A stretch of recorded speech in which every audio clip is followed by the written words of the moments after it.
We ready? We're live, so yes. I mean, live. Welcome back, everybody, to the our adventures in Gravendale. Um, where we last left off, the party was still encountering many goblinoid slavers that are being led by some bar guests, and have started clearing out the quite frankly, the dungeons to, or the fortress, kind of the dwarven keep area that these slavers had used to uh, hold their prisoners and base of operations. And since several of you are missing loved ones in certain circumstances, and those leads have kind of brought you here. And with that, we're just going to dive into it. So, top of the round is Siral with Ekrus on deck. Oh, right. Okay, so we were migrating through. Do I remember that Fenrir and I migrated back to the group? Yeah, you're right here. Okay. You're kind of the furthest back. Mm-hmm. The majority of the party is in here, and then Fenrir and Foylan did already kind of run up to tear that bugbear a new a-hole. Okay. So there's a lot of friends in front of me, but no real foes.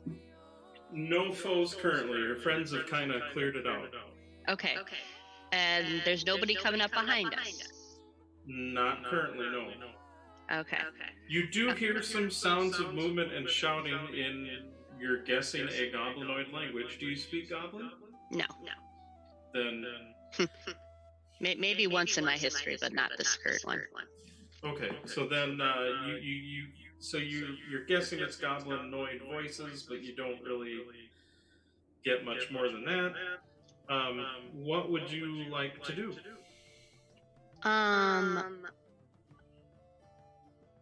I am going to.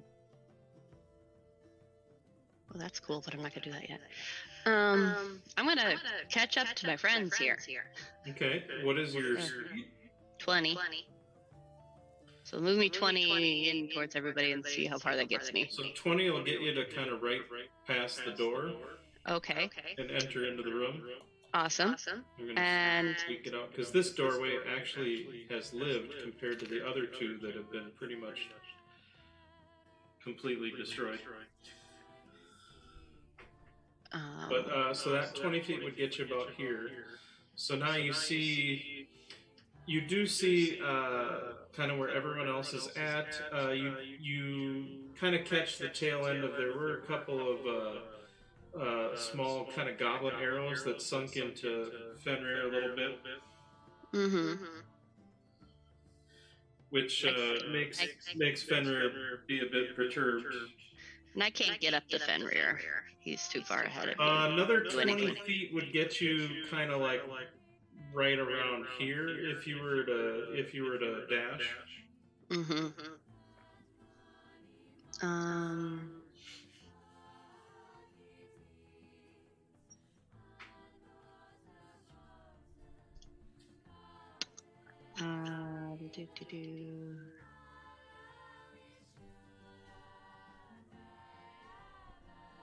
Sorry, I'm checking a spell real quick to see if it does something. Yeah, no worries. I think it would be really cool if it did.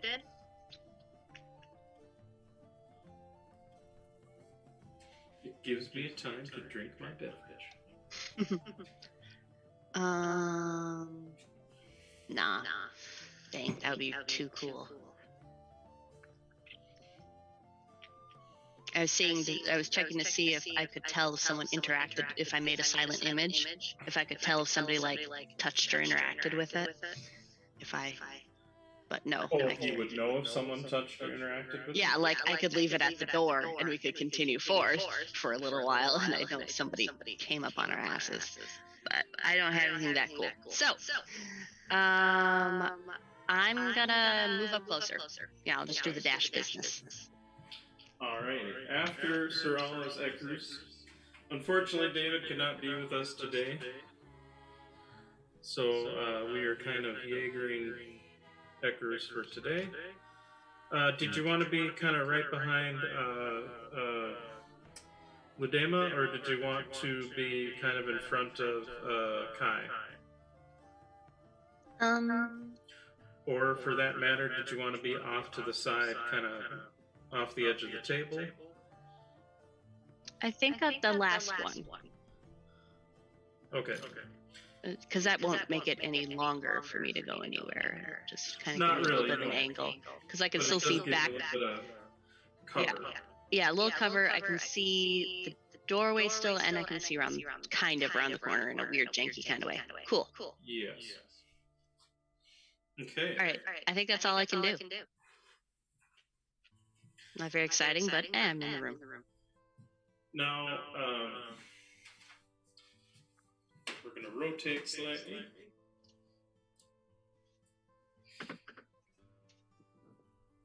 So Ekrus is over here.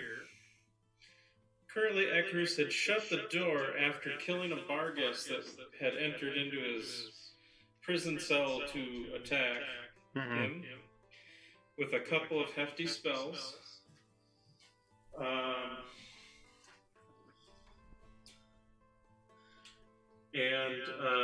I think he had some damage. I don't know. Did David keep track of that on the D&D? I've got it up. It looks like he's taken some damage. He also kept track of the spells that he cast, so we're good to go there. Excellent. So,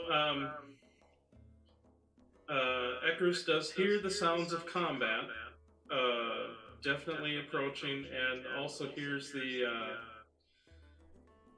goblins, the bugbears kind of shouting commands. All right. Is there anybody else? Is there any other critter in the room with him? In the cell, no. In the actual in the greater cell space, here, though. no. But there are a couple of 4 goblins and a bugbear in the center dungeon area. Okay. Are these bars, or is this a full-on enclosed space? It is a solid, a solid wooden door that has maybe a small window, maybe. Sure. Yep. I just need line of sight. So he's going to peek through the window, and he's going to shout over. Is the bugbear? Are they within 60 feet? The bugbear is. Sorry, I just sat down to look at the note, and then if you're right in front of the door, then 10, 20, 30, 40, 50. Yes, just within 60 feet. Unfortunately, I haven't spent enough time with this character to know what he sounds like. But you hear he'll kind of call out to the bugbear, "Hey, it kind of sounds like there's badness coming. You should probably beg forgiveness." And he's going to cast command using the grovel command. Okay. And what kind that of is a wisdom saving throw, DC 15. Well, he got a 13. Okay, so he's grovel. Target falls prone and then ends its turn. Okay. And to answer the chat question, I think Tink was maybe only hit once by one of the bugbears. Not Tink, Ludema. Oh, my apologies. Tink is pretty effed up. So is Kai. No, I don't. I think because Ludema was kind of in the back for most of it, so I don't think you were actually hit. Because admittedly, they were taking on the more combative-y types, like Kai and Tink and Foylan. So I think you were actually not targeted that I recall. So I think you're good. Okay, so you cast the spell. Is Ekrus doing anything else?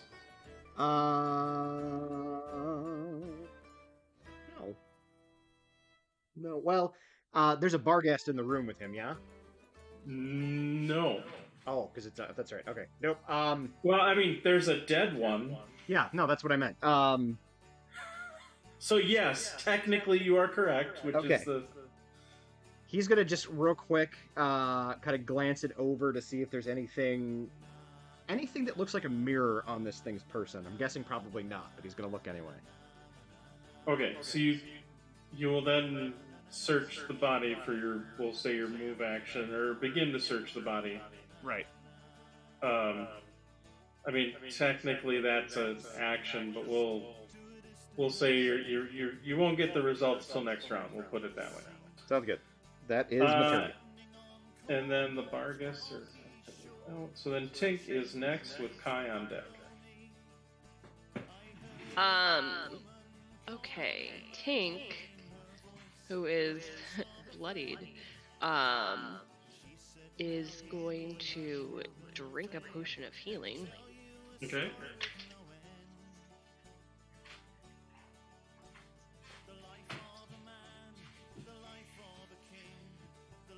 And we're going with Zaya rules, I believe, for our homebrew rules on that, which I believe makes that a...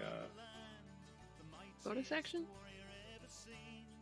I thought it was maybe a move, but let me double check. I can never remember, to be Yeah, honest. Zaya Doc. So administering a potion to someone else is an action, taking a potion oneself is a move. Okay. Is our home ruling for it? Can I do it as a bonus? No, that's fine, because I'll just use my action to move. Okay. So I heal for 8 hit points. Slightly less awful. And then I will use my action to move up. I know I was on the table. I have 40 feet of movement. I just kind of want to tuck in behind Fenrir.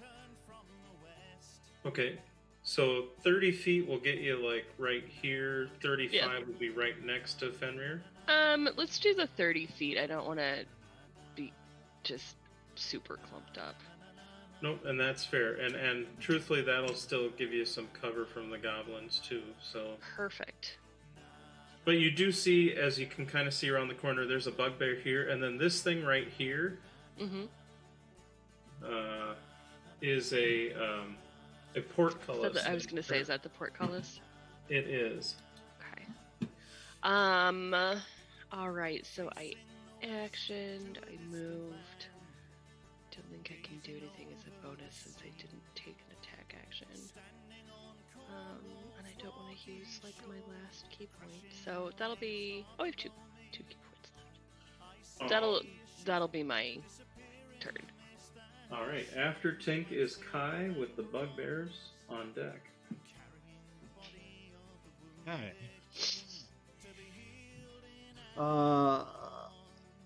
Well, I see the red circle, but I don't see where anything else is. That's fair. Let me. Okay. So right in front of you, about 10 feet, is Ladema, and then Siral. About 25 feet is Tink. About 30 feet around the corner, you can hear and sometimes see bits of Fuelin growling at a enemy, and then you see Fenrir, who has a couple of goblin arrows sticking out of him and is also growly. And you see little swings of a mace or a morning star that you're guessing is probably coming from the bugbear that they just chased, that you guys all just kind of chased down that hallway. Okay. Remembering he is mortal, he's going to pop another potion. Okay. And then he is going to move towards the sound of the melee 30 feet. Okay. So 10, 20. So that'll put you kind of just sort of behind, basically behind Fuelin, right? Kind of right there. Sounds good. So you can kind of see around the corner. You do see there is a closed portcullis, You do hear the voices of several goblinoid voices screaming at each other further in. Okay.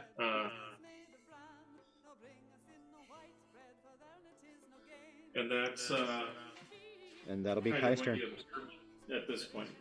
Cool. I am done. Then it is the bugbears. The bugbear is going to attack once at Foylan and once at Fenrir. I assume So this is for not Foylan- the bugbear that's in with Ekris? Not currently, no. This is the one that's still in the hallway. Got it. Who's trapped by a portcullis. Foylan, I'll let you choose since you can't see. Do you want yellow or green? I guess I will take green. Okay. So I rolled a 1 on the yellow, but then I realized I didn't assign the die, so I figured I'd give you the option. But you chose green, so I got a 20 to hit on that. Does that hit you?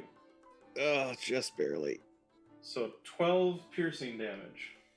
Oh, thank God I'm raging. Indeed. The other bugbear. Let's see, they got a speed of 30.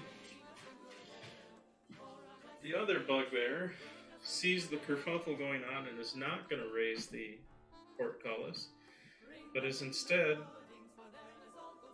Oh, never mind. Is laying prostrate currently because you had commanded it. I'm just kidding.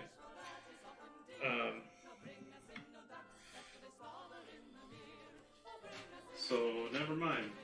The other bugbear does nothing. So moving on is the goblins. Hey, so the goblins are going to shoot arrows. We'll say.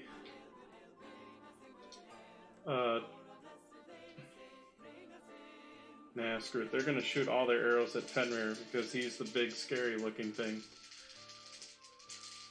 Because they don't see the slightly smaller, but pretty much just as scary thing that their bugbear buddy's fighting. So, that's a miss. That's a miss. But those two are going to hit. All right.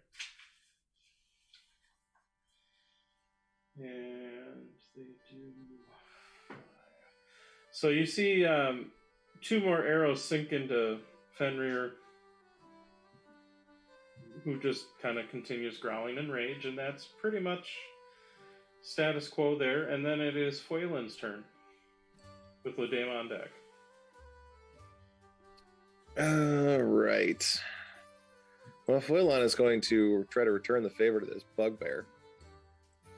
And he's going to recklessly attack because he wants it to die. That's fair. So, that's a nat 20. I suppose that hits.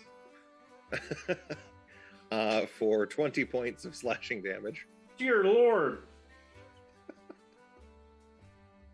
I mean, the guy's still up, but definitely hurting. That's so pretty. And then the second roll is a 26 to hit. Yeah. And that will deal another 15 points of slashing damage. The dice like me today. Are you That makes adding it your plus easy 2 math. for rage damage?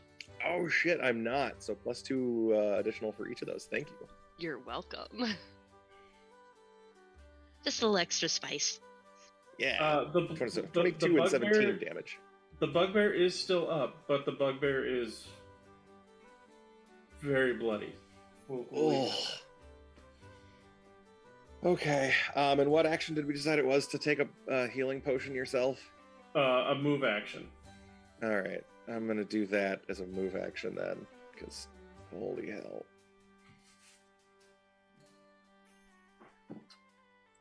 And I don't think there's... Oh, that was not a good healing roll. Oh, boy. That was so sad. Or are you using the D&D Beyond roller thing? Yeah. Yeah, I'm watching his rolls come up, and it's like, yeah, yeah. Oh. On a 2d4 plus 2, I got 4. Oh, that is a sad day. Are you doing anything else? No, I since think you I'm still still right have a next to the bonus bugbear. Yeah, there's not really much of anything else I can do as a bonus, so that will be it for me this round. All right, so then Ludema is up with Fenrir on deck. Okay. I think I'm purple, right? You are purple. You are this one right here. Yes. Okay. Is there anybody in line of sight that I can do an attack on without hitting an ally? I mean, I have no heals. I would say you can try to hit the bugbear with like a ranged attack, but it would. I'd say maybe they have cover, which just means they get a little bit of a bonus to their AC. Okay. But you could hit that bugbear. You can't really. You kind of have to be closer to kind of where these guys are to see further down that way. Okay. Am I close enough to be able to move to Fenrir and give him a healing potion? You could maybe kind of snake in there beside Kai. Although I will say, I'm sure Tink and Kai are also looking kind of hurt. Yeah, but yeah, you could as well. you could conceivably kind of sneak in beside Kai and get in there. Okay.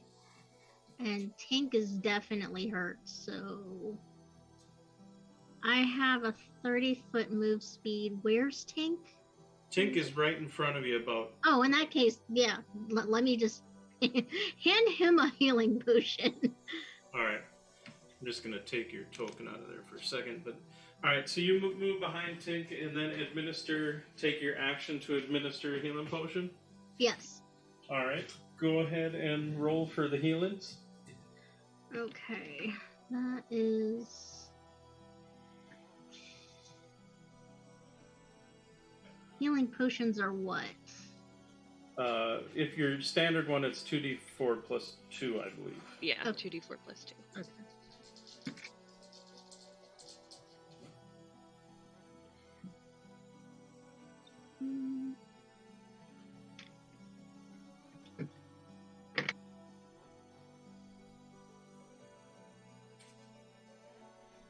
Okay, so I rolled 4, so total of 6. Thank you, I will take it. I am not bloodied anymore.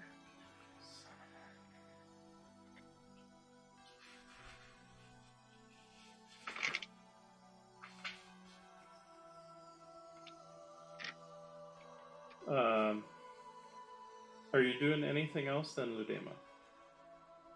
That was a move and an action. You have a bonus. I don't know if you... If you haven't given out any Bardic Inspiration recently, I believe handing Bardic Inspiration to somebody is a bonus action. I believe you are correct. Yes. I have 1 Bardic Inspiration left because I think I gave it to somebody last session.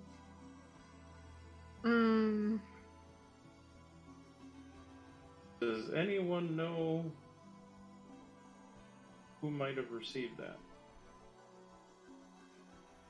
I don't remember. I want to It might say have it been was. session. I want to say it was Foilon because Kit's dice kind of hated him last Yeah. True. session. Yeah. So I feel like it was Foilon. I have no idea if it was used. If it was me, I feel like I would have marked that on my sheet, and I don't have it listed here. Yeah, I remember you gave it to somebody and said, hey, write that down. No one write it down. Then we'll say it has been unused, and you can have the inspiration die from the first inspiration die from Ludema. But that means you could if you have other inspiration I dice. have one more Okay. that I can give out.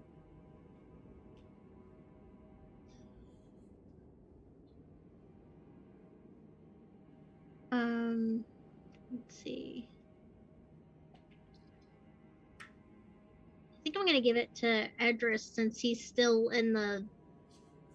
he's still blocked away from us, or Think you need line of sight? I don't know if you can see him. I don't know. Is that a line of sight thing? Yeah, it's line of sight.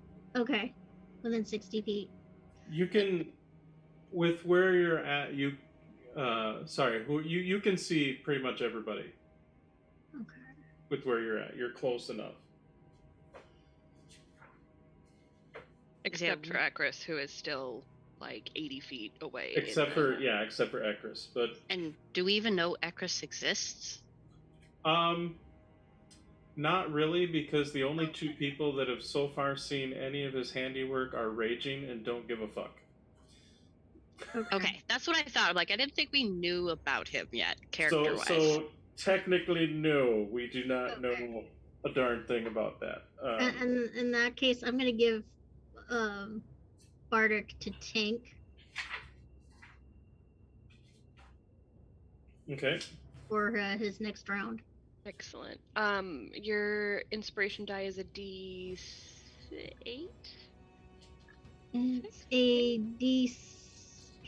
1d6. D6, okay, thank you.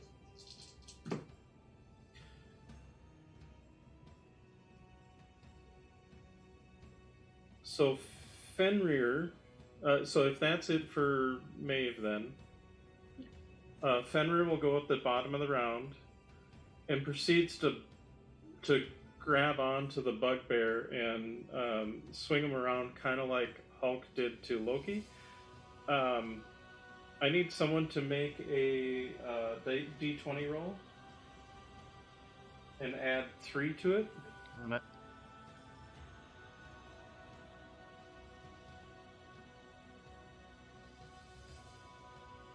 $17. Okay, so you see, like, Fenrir grabs onto the bugbear's arm after the bugbear's last swing at Flaylin, and then proceeds to smash the bugbear back and forth against the walls of the tunnel there, and the bugbear is still up, but by the time it's all done, the bugbear falls prone because Fenrir can trip.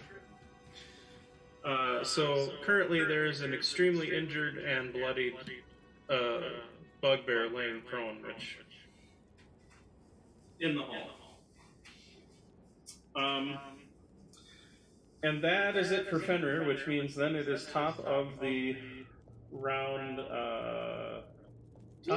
9, which is Sigral. Right. So I'm back behind the corner a little bit, right? You are. And everybody's kind of grouped up right now, but yeah, you're kind of back here in this room. There's like nowhere I can go up in there, right? Like it's all just everybody stepping on everybody. Well, I mean, everyone's kind of hugging this side of the wall, so there are technically spaces on this side that you could potentially go to. The bugbear, even though he's prone, he's still kind of in that square. Okay. Which is right here. So you can see the bugbear, but he's got maybe a little bit of cover. Can I get where? Can you point at Kai, please? Kai is right here. So can I, with a 20-foot move, get up to next to Kai? Is there a 5-foot square for me to stand next to him? Yes, you'll be. I'm just going to put you on Fenrir's tail, but yes, you can move. Okay. All right, so I'm going to land there.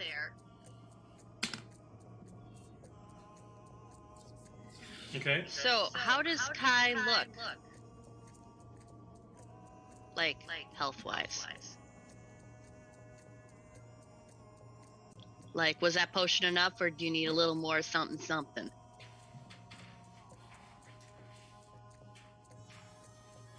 We can't hear you, babe. At a scale of about 1 to 54, he's at about a 20.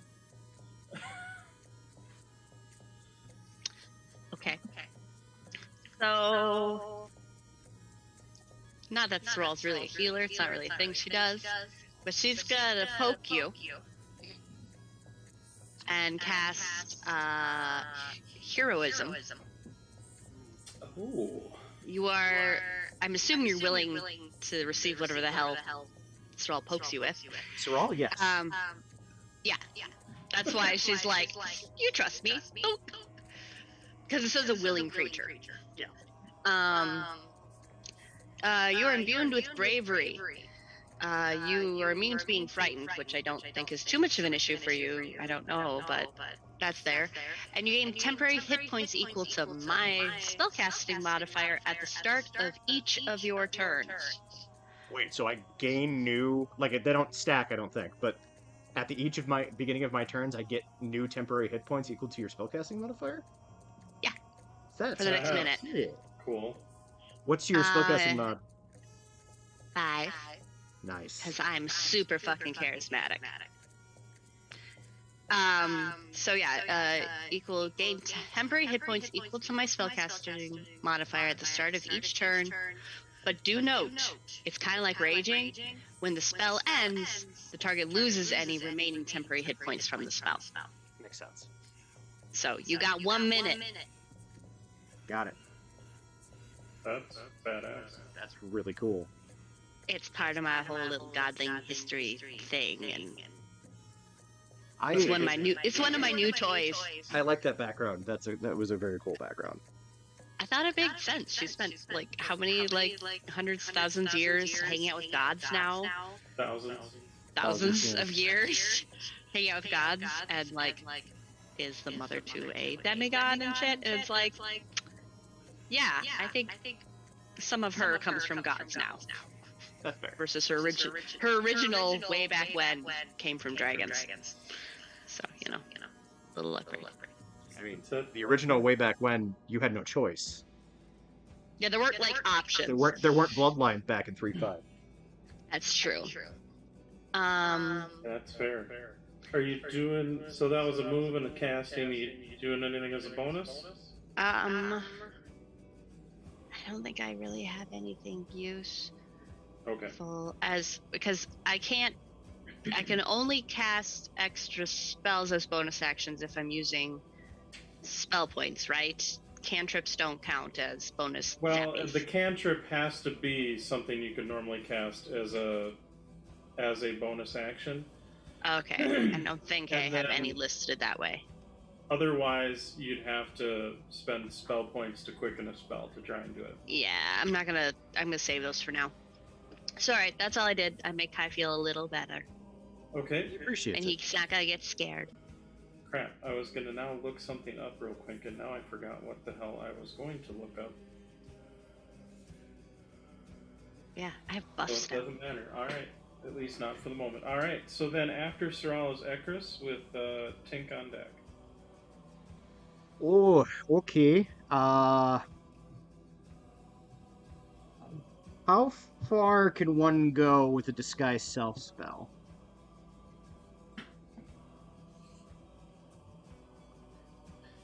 That is the question. As far as what are you hoping you can try to get out of it? Okay, he's not going to do that. He is going to cast disguise self, and he's going to make himself look like a bugbear. Okay. Sure. And then he's going to step out of the room, the jail cell.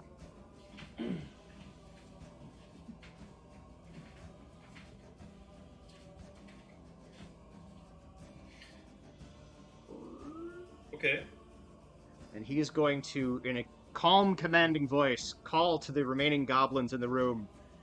Stand down. They are clearly superior numbers.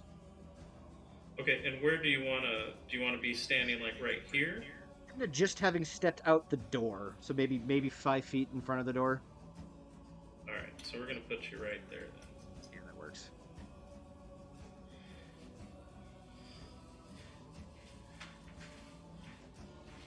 funnily enough, I believe he actually can speak Goblin.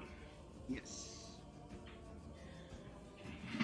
Go ahead and make a deception roll with advantage.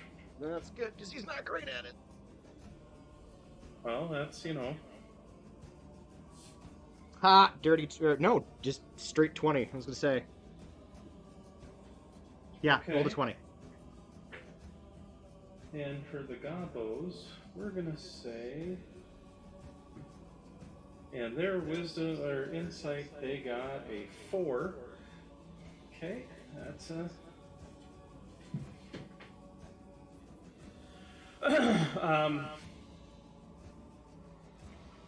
okay.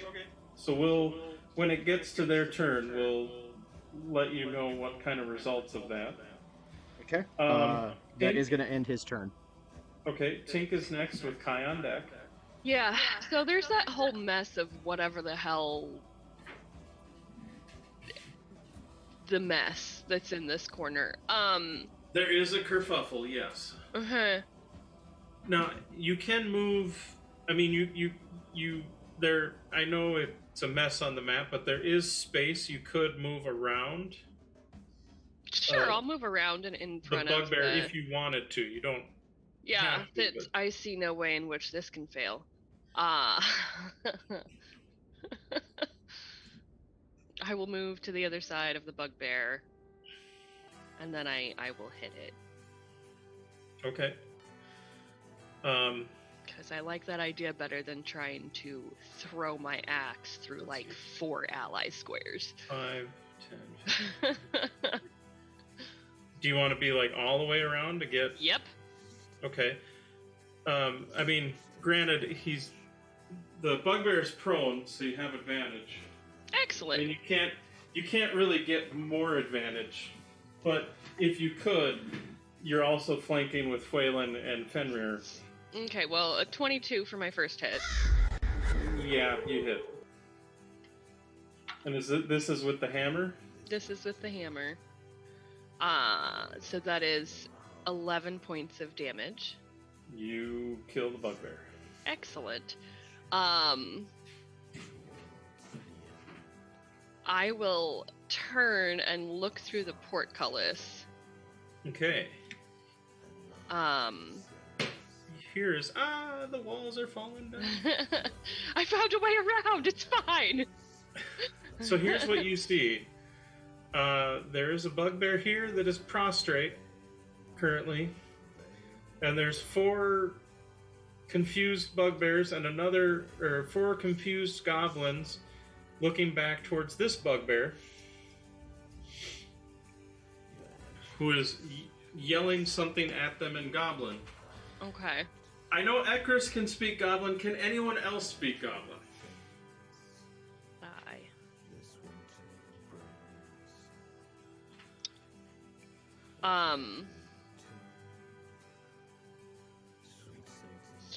Okay. Tink is gonna look at the bugbear that has prostrated itself on the ground, and again in that kind of familiar dwarven growl. Open this door or there'll be hell to pay.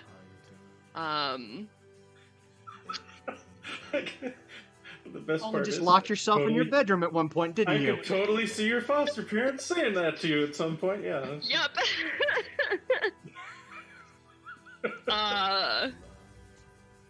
Yep. And that is... I'll just take a swing at the portcullis with my hammer just for emphasis. Okay. And attack it, because why not? It's probably fine. You're gonna hit it. Go ahead and just do your damage. 9 points of damage. Okay. And your hand kind of... Oh yeah, it like vibrates when I hit it, I'm sure. You're basically whacking a large hammer on metal, and you hear a kind of ring out as your... the door is This isn't like the wooden doors that give. This is stout dwarven construction. These are original dwarven steel bars. Excellent. I wouldn't. No, I wouldn't know anything about. I was gonna say, would I know anything about like weak points on dwarven-made portcullises?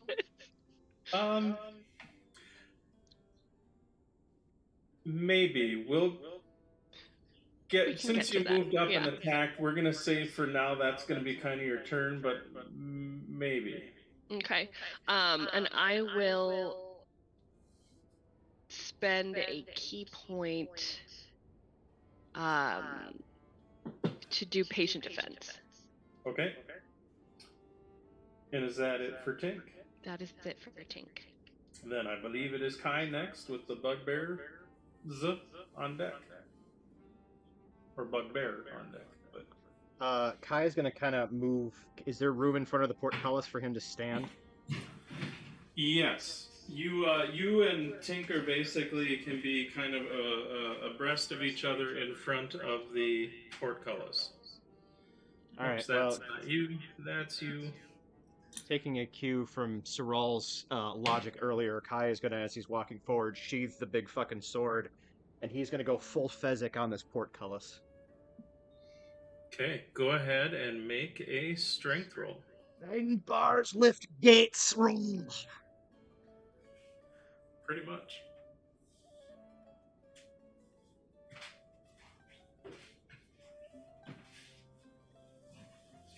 So close.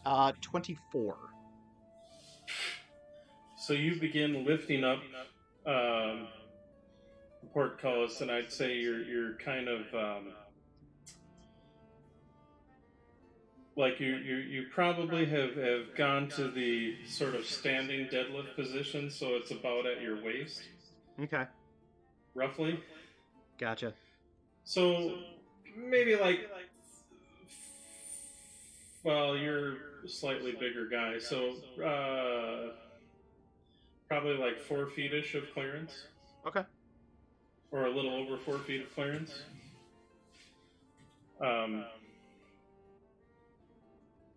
But yeah, the rest of you see him just kind of.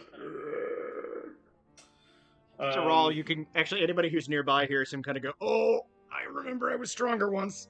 Oh.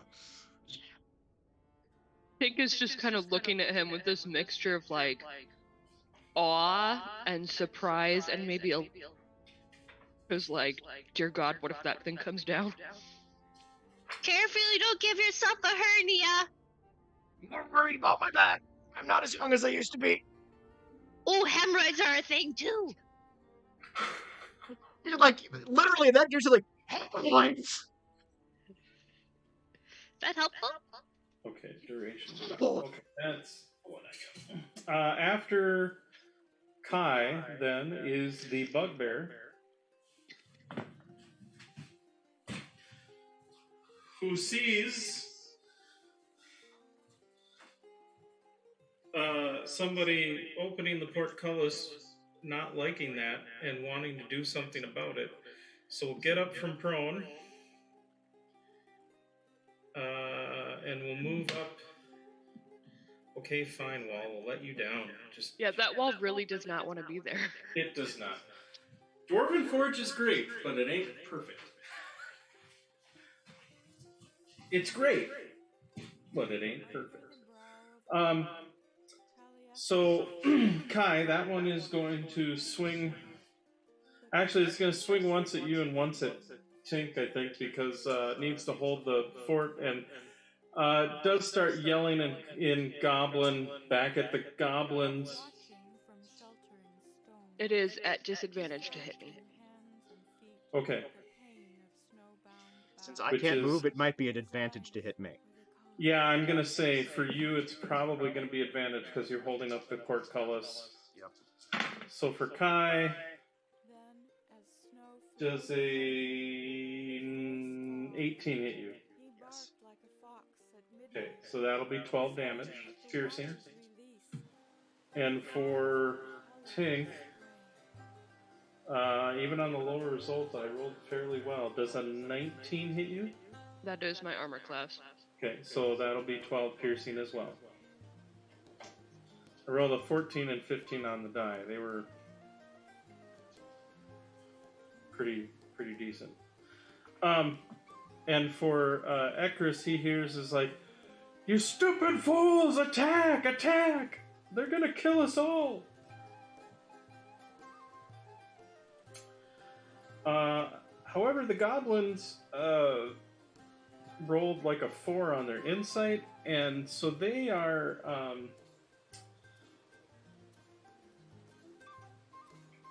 and they're goblins. They're not the super brightest bunch of critters in the universe, so they're kind of hesitating because they don't really know what to do. As there's like this force of wills between the two bugbears, one yelling to surrender and the other one in fact, Ekris, the one that's right next to you, kind of looks at him and goes, "But boss, I mean, aren't they gonna kill us all if we don't, like, at least try and kill them first?"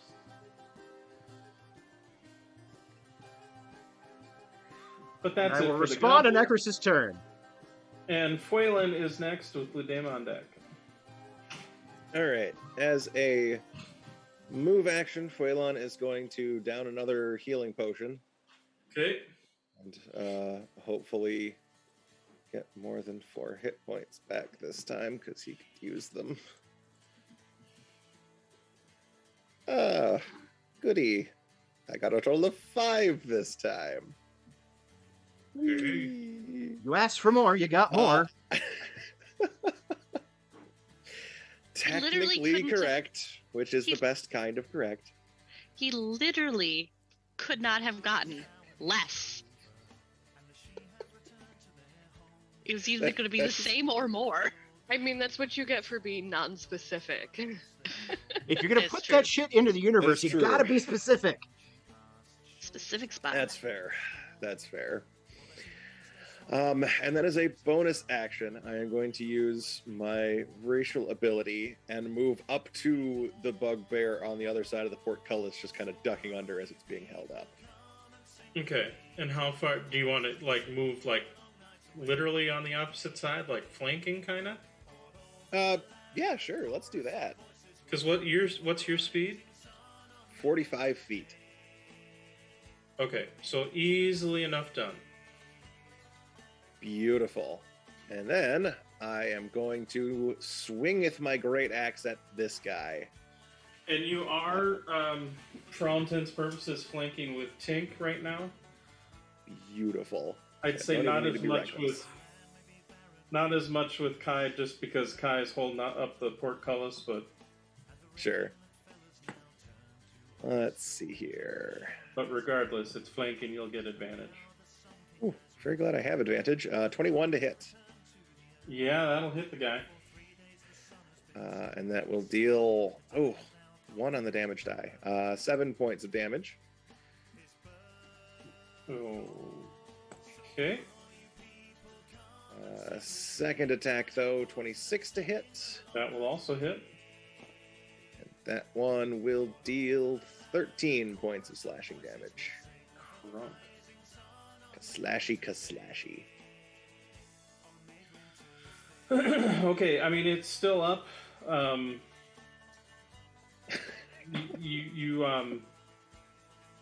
You definitely get the sense that, since it's fighting for its life, it's trying to be as defensive as it can and all Sure. that loveliness. But you clobber that bugbear a decent amount. Are you doing anything else? That is all 3 of my actions. So unfortunately, Wayland's turn will come to an end with him being not quite able to finish something else off. And then Ludema is next with Fenrir on deck. I feel like there's an impotence joke there, Kit, but I can't think of it.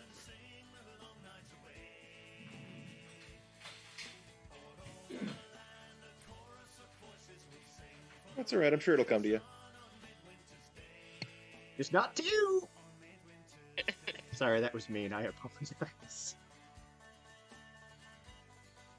You were literally impotence jokes were literally being made. I think that's fair game. Yeah, pretty much. It was kind of the point of the setup. Which I appreciate, and I appreciate you having good humor about it, because I truly don't wish to hurt your feelings. I know. It's all in good fun. I'm here for a good fun. Okay, so... Is it for a good time, not a long time? No, apparently for a long time, not a short time. So, Ludema, you're here. What would you like to do?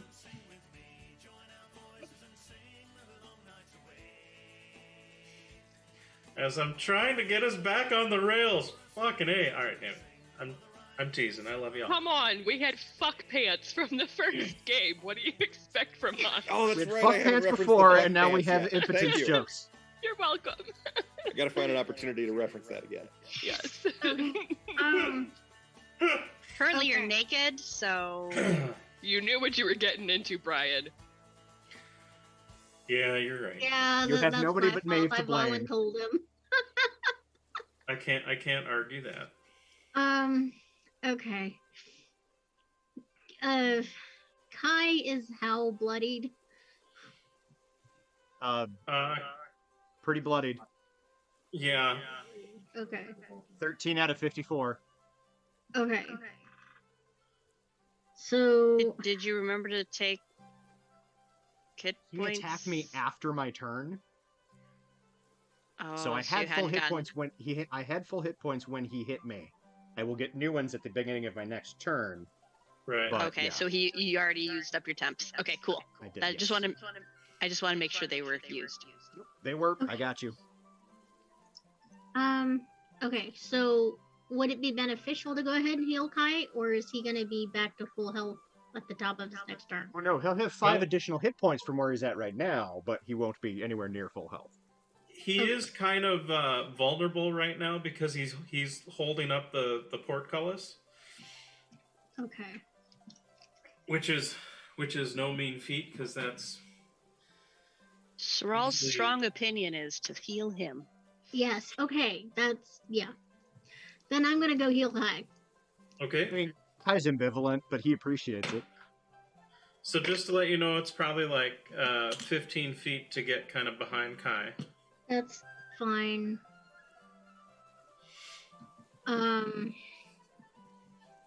Because my move is 30, so. I rolled 4, so that's a total of 6. Now, may I ask, is that a potion or is that a spell? Potion. Potion, okay. Yeah, I have no healing spells. Gotcha. And then is that it for Ludema? Yes. Okay. Fenrir is gonna basically get stuck doing nothing because 4 feet of height is not enough to be able to get underneath the portcullis for a creature that's the size of a horse. So Fenrir is pretty much stuck. Well, I guess readying an action to move forward should the portcullis be cleared. We'll leave it at that. So then, that would put us at top of the round. We've been fighting for a whole whopping minute. Woo! Soral. That's me. All right, where am I now? Where'd everybody go? You're kind of behind. I'm like on his butt, right? You're pretty much, yeah, right behind Fenrir. You're right here. Okay.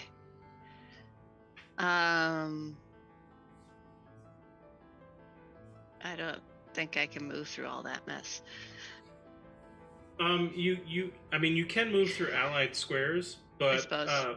from like here, let's see, so at 5, 10, 15, but 20 feet would get you right on top of Tink, so you'd have to either like double move or. Yeah, that's not happening. Because that's just a really boring turn to just keep moving. Well, Fenrir is kind of owied, right? Because people keep shooting arrows into him, right? Fenrir does have some injuries. And admittedly, when it was Fenrir's turn last turn, there was like this growl that kind of reduced itself to a whimper, and he's kind of going back and forth as he realizes he can't get through. Mm-hmm. Sorry, the only potions I have are in large pro. I don't have any shrinkies. And I can't see. I can't see any bad guys from my angle because it's just like too many. You can see bodies. the bugbear that's inside the main dungeon area. I would say that they probably have some cover, which just means their AC is going to be a little bit higher. And you do hear the sounds of other goblin voices deeper within. What if I cast Magic Missile? I don't need to roll to hit that one. If you're doing that on the bugbear, you could. I mean, well, so I would say the goblins are kind of behind cover behind the pillars. So, but there's a bugbear, right? Still, right? But the bugbear that's currently slamming away at Kai and okay, he's not supposed to die. I'm going to. All right, so I'm gonna classic Magic Missile this situation here. All right. That just hits. It does. As long as I can see them. All right, so that's 3. Okay, 3 glowing darts of magical force damage. Okay. I need to roll 3 of them. Oh, that wasn't too bad. So it's 3d or 2 plus 1 plus 1. So 11. Yeah, it's a 11. Yes. All right. And you can direct them to hit more than one creature, but I'm just gonna hit 1 creature. So, yep, 8 plus 3, so 11. Okay. So yeah, you see your missiles kind of streak out, weaving through everybody, and as the kind of pièce de résistance weaves right between Kai's legs, and then goes and kind of uppercuts the bugbear, so to speak, with its force missiles. And I think I'm actually gonna stay here so I can keep an eye on that door that we've left open behind us. Gotcha. Because we have a lot of focus forward, but not a lot of focus back. That's fair. Then after Saral is Ekris with Tink on deck. Ekris looks down at the goblin, forcing a bit of a because he struck me as a bit kindly before, forcing a bit of a gruffness to his voice as he says to the goblin, "I bet if you attack," and he points at the other bugbear, "they'll spare your lives." And he'll turn to the bugbear and say, "You should lie down now," and cast command again. DC 15 Wisdom save.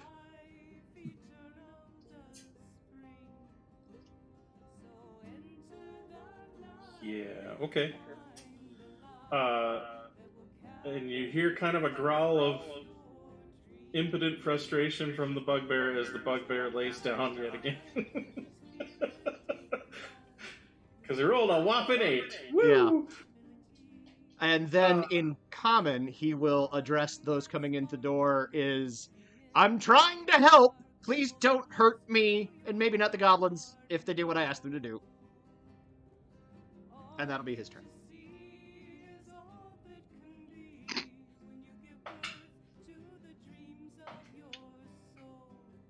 Okay, then after Ekris is Tink with Kai on deck. Tink will duck under the portcullis before he gets squished.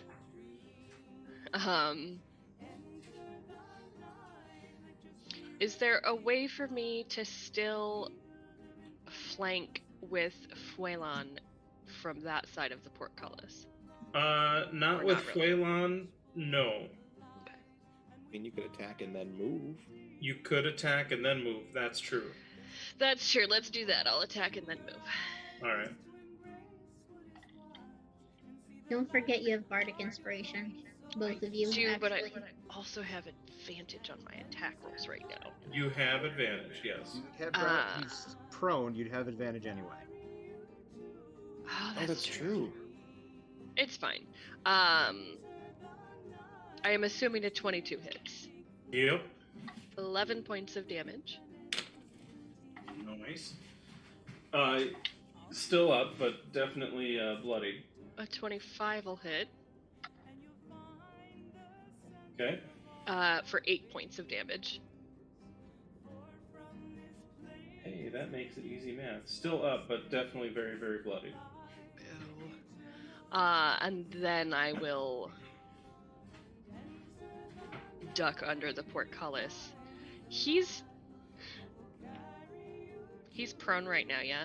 Correct. Can I stand on him? Stand on him? Yeah. Well, he's not frozen like a whole person. Oh no, I know. Just trying to jump and perch on him like the giant bird person you are. Uh-huh. Like I want to All right. kind of perch on his back, kind of try to keep him down. Go ahead and make a Acrobatics check. yes, but I'd say with disadvantage because just because they're prone doesn't mean they're frozen. They're gonna not want a bird. Well, the first roll was a nat 20. But the second roll was a 7, so that's 14. But you managed to stand on his back. Very Okay. impressively. Okay. Dope monk shit. That'll be the end of Tig's turn. Then it is Kai with the bugbear on deck. Sounds good. Kai gains back his 5 hit points, and then gains the temporary hit points. And then he's going to try to heave that door up and over, so he can get it on his shoulders, so it's less of a shaky. Okay, go ahead and make thing. another strength check then, or athletics. Got it.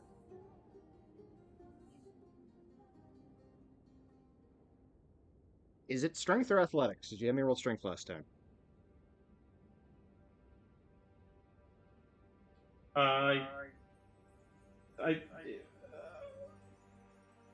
No, you can do athletics. That's fine.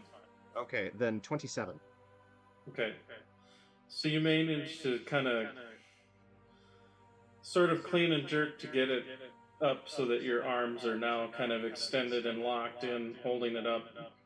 It's still very heavy, but you are holding it up and in place. Got it. That's probably all I can do, so that's all I'm going to do. Okay. The bugbear. This was the round it went down prostrate, so it's done.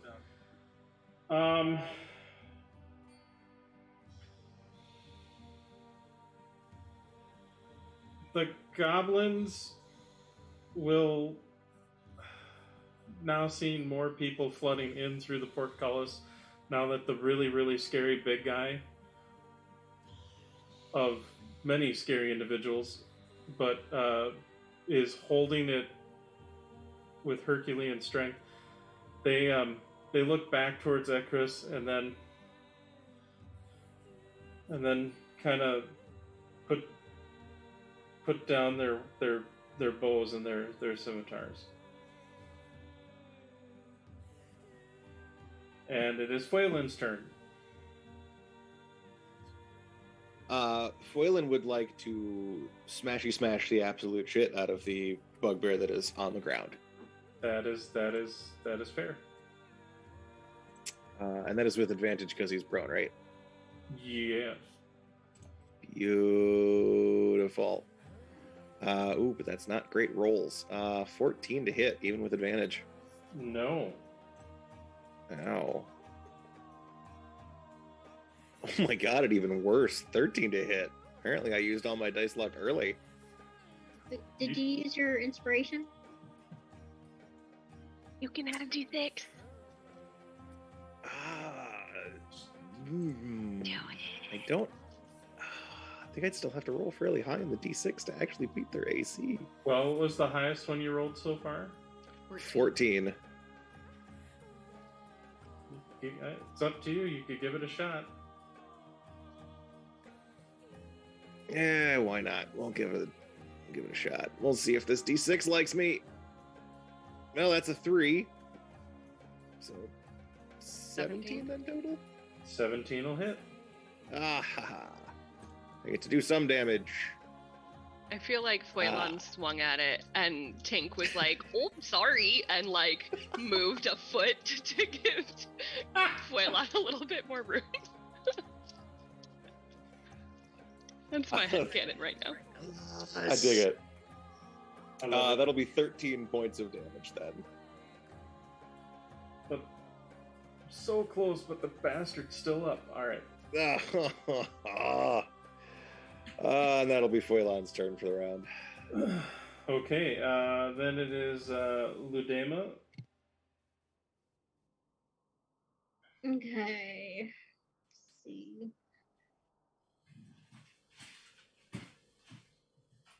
I healed Kai last time.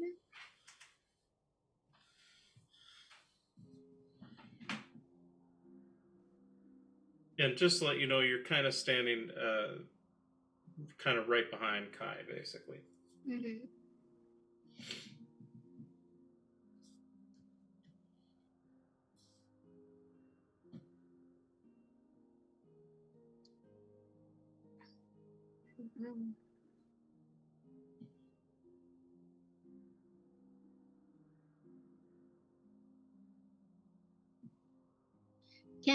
Okay. Can I fit through the portcullis? Yes. Okay. And actually, if you wanted to get past the bugbear, you can do so without any issue, because right now they're prone, and Tink is standing on them. So if you wanted to, you could get past the bugbear if you wanted to. You don't have to, but you know it would be safe passage through. Okay, so yeah, let me go ahead and get into the room. Okay, so You have enough movement to get to the thing for the portcullis? yes, actually, you could get over to here, where you do see there is kind of like a wheel built into the side of the wall. Yes. Yes, I want to do.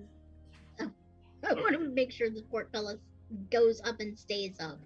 So, go ahead and make an athletics roll with advantage.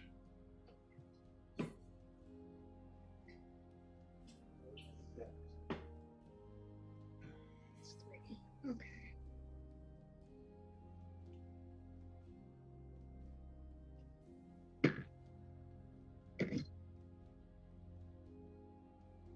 Well, that was a 1. But you have advantage. So you can roll with advantage. So roll again. Oh, okay, 19. Okay. And then I have a +3 on that, so 22. Okay. So you are able to. It's kind of a rusty wheel, so it takes a little bit of kind of sort of busting it loose a little bit. But when you do, everyone hears this horrible screeching sound of like metal on metal. But once you kind of get the sort of the wheel rolling, so to speak, you're able to take up the slack fairly quickly until you kind of hit the weight that is the door. And there's like a little because the wheel is kind of like almost like a ship's, like a captain's wheel kind of thing. So, and there is like there's like a chain embedded in the wall that has like a hook or like a loop on the end that you kind of put on the rung to hold it in place.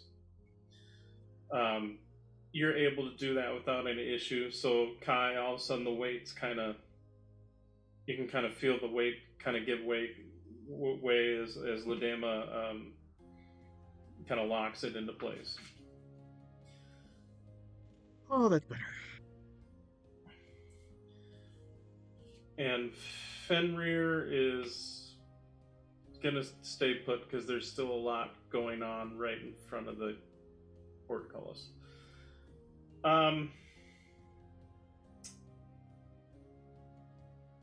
So here's the deal. The bugbear has 2 hit points left.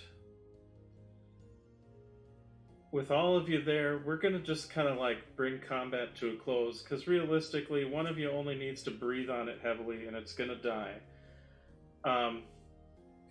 It's really a matter of who gets to it first. So I think we can... jump on it. It's fine. Yeah.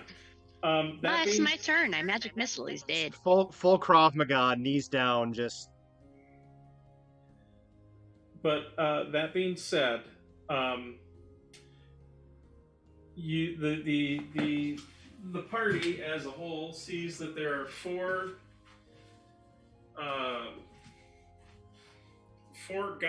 unarmed goblins that have they've kind of dropped their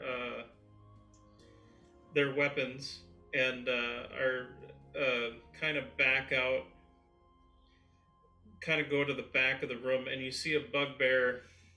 This guy's dead. And you see a bugbear kind of sort of placating them a little bit, like kind of like, it's gonna be okay. It's gonna be okay. He very, like, Ekros is gonna kind of turn to them and say, it'll be fine. Go into there. You'll be safe there. And he points at the cell. Okay. And they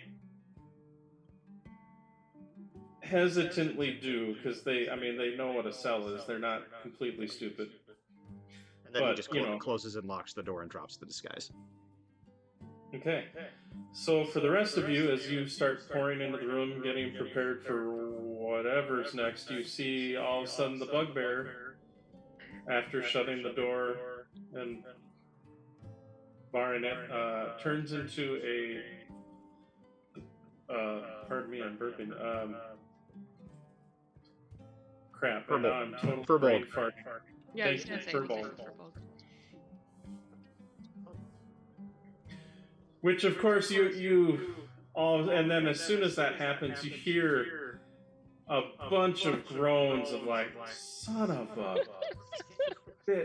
in primarily in Goblin, although a couple in Common too, but yeah, primarily Goblin. As they were bamboozled. How dare you bamboozle a bunch of stupid goblins? Anyway, but I digress. But currently, we are out of combat. Okay. So what do you all do?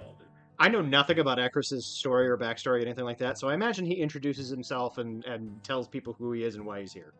If you want for role-playing, I'll go ahead and take over for that. I'll just run him in combat. Hello. I kind of surprised to see you all here. Hi. But That's my line. and it kind of looks from, the Kenku with a dwarven accent wielding a hammer to this little sprightly looking lass to what could only be described as a werewolf or a really handsome gnoll, to some sort of ogre kin warrior with a fucking direwolf behind him, and honestly, Ludema, you are probably the most You're the most normal. normal looking person of the bunch, and but even then, just kind of and takes it in with mild, like not. You see this furball kind of takes everybody in, not with any sort of like judgment on their face, but just kind of like a mild humorous surprise. It's like, what a unique experience. And you actually hear him say that. From around here. We are very unique. That is true. That is true. So you're not with the kidnappers? No, I'm more of well, I'm more of a kidnappee of sorts, but I was looking for some friends of mine, and unfortunately they captured me.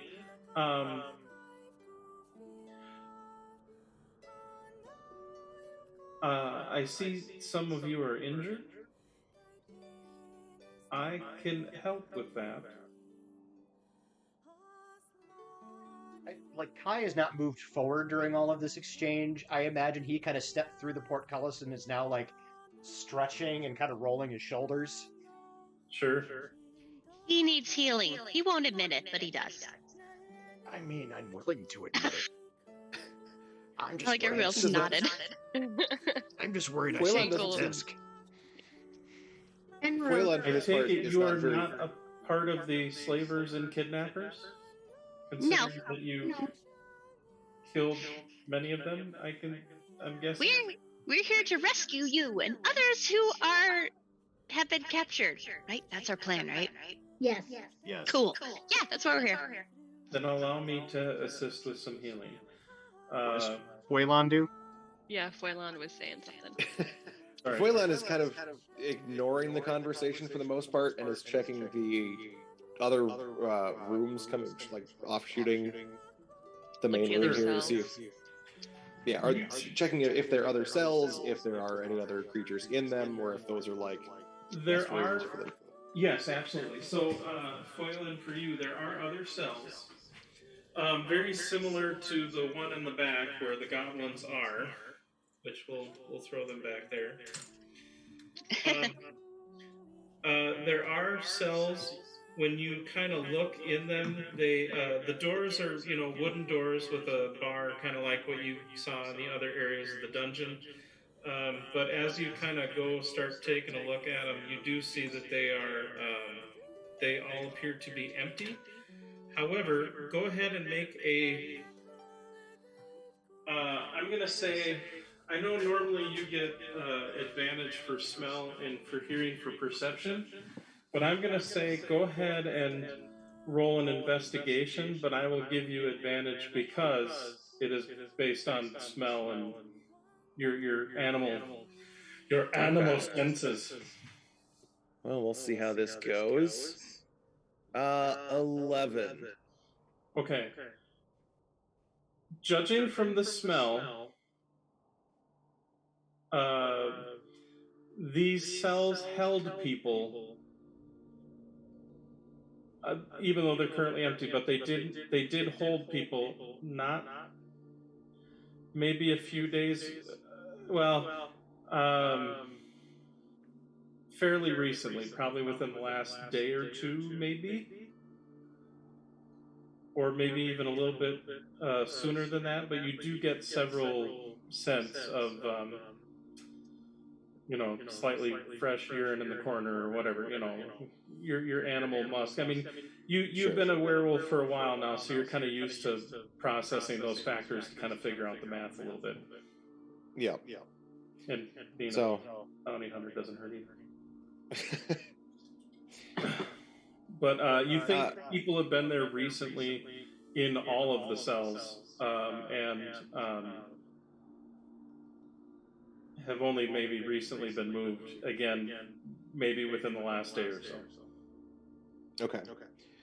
He's not going to say any of that out loud yet. He's just going to work on destroying or removing the door from one of the two larger side cells, so that the room cannot be fully closed off anymore. Gotcha. So basically just starts hacking at the door. Easy enough to do. In terms of spell resource management for Ekrus, who looks the most injured currently?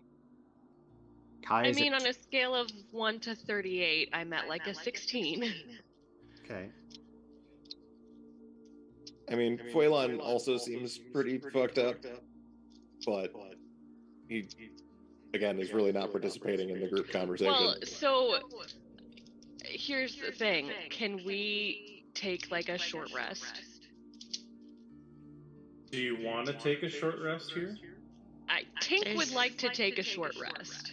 There's still a lot of bad guys just beyond the doors. Exactly why Tink wants to take a short rest. If I take a short rest, I get all my key points back. Okay. I can stand guard. I'm not hurt. Truthfully, Foylan has been kind of looking at this as a fairly defensible position, and part of the reason why he's destroying the door is to settle in for potentially a long rest.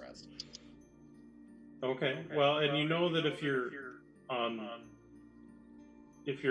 if you're west of the portcullis, you have control of the portcullis, and granted, I mean, bugbears are somewhat strong, but definitely not matching the strength of Kai.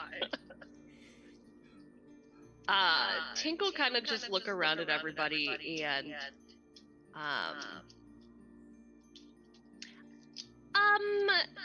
you guys could a little bit of a nap, do you think?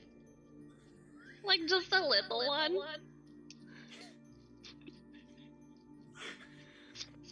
Who's that? Somebody from her past life, or his past life, I imagine.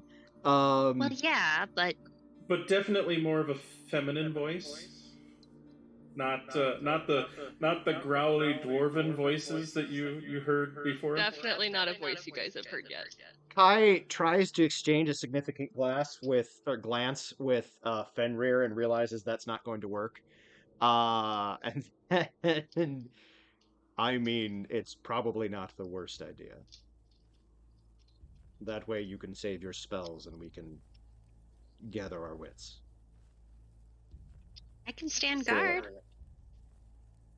Foylan kind of finishes hacking down the door, shifts back into his normal plain human form. Some rest would not be a bad idea. There were others here until recently. We will need our strength and our vigor restored to go after them. And then he shucks off the fuck pants, switches into his full wolf form, and kind of hunkers down in the corner of this cell that he's destroyed the door of, and starts literally and figuratively licking his wounds. Okay. So we'll go ahead and then take a short rest. And tell you what, well, Foylan, are you going to make a case for a long rest? I mean, Foylan doesn't really get too much back from the short rest. He would have a lot of good done with a long rest. On a scale of 0 to 60, he's at a 14. Well, you can spend hit die. You can spend hit die, and Ekris would throw a. Oh, healing that's true. That's true. Yeah, and then Foylan could spend a healing spirit, and just have it sit on you that whole time. So that's then 10 die 6 plus 40. Yeah, I keep forgetting about hit dice. But yeah, short rest would probably work for that. I would only have one more rage until a long rest, but we can make do with that.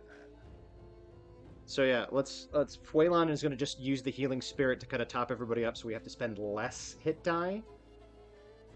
Okay. Because that's just a minute basically, and if we rest for an hour and a minute, then we're good to go. Sure. Okay. So everybody rests up. How much do we get from healing spirit? Well, he's going to start with Foylan.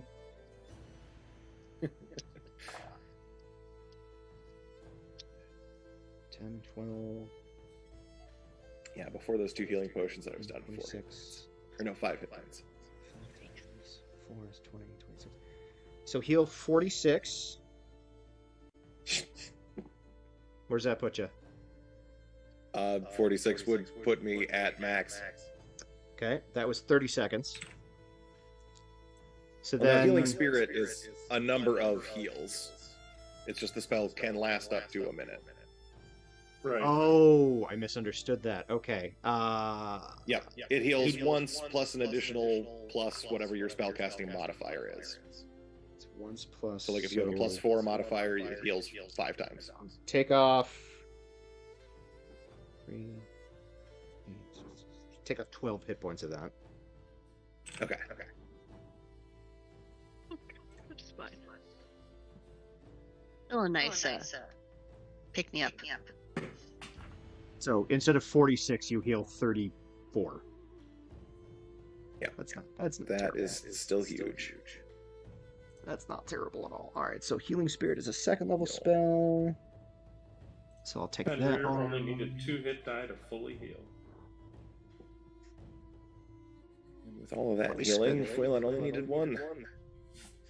You spend hit die on Kai.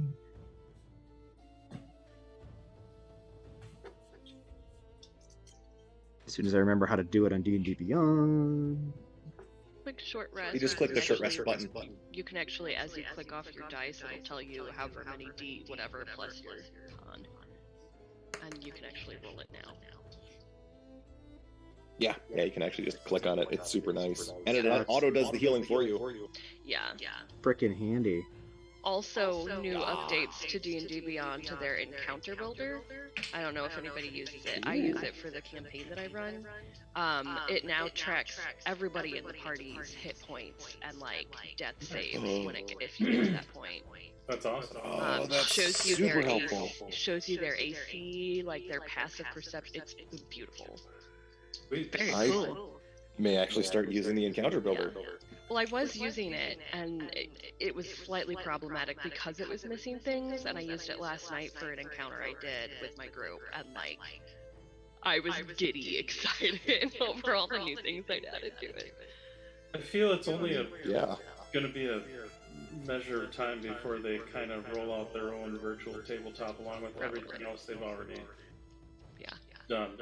Given all of the recent issues, and I don't want to get into it because we're still live, but given all the recent issues with Roll20, and not Roll20 specifically, but the people that run Roll20, wouldn't surprise me if they did that. Absolutely. All right. Saral, since you said you were going to kind of take watch for the most part, I would like you to make a perception check. I will do that. I'm stepping away for just 24. half a second. Sorry, what was that? 24. Okay. I was noticing stuff. During the time that everyone's resting, you're kind of by the portcullis, sort of listening in, and now that combat is settled and everyone's kind of licking their wounds, some literally, you other than the kind of normal sounds of the slight groans of pain from the party and whatnot, and some grumbling from the goblins in the cell, you don't really hear anything coming from back down the hallway where you guys kind of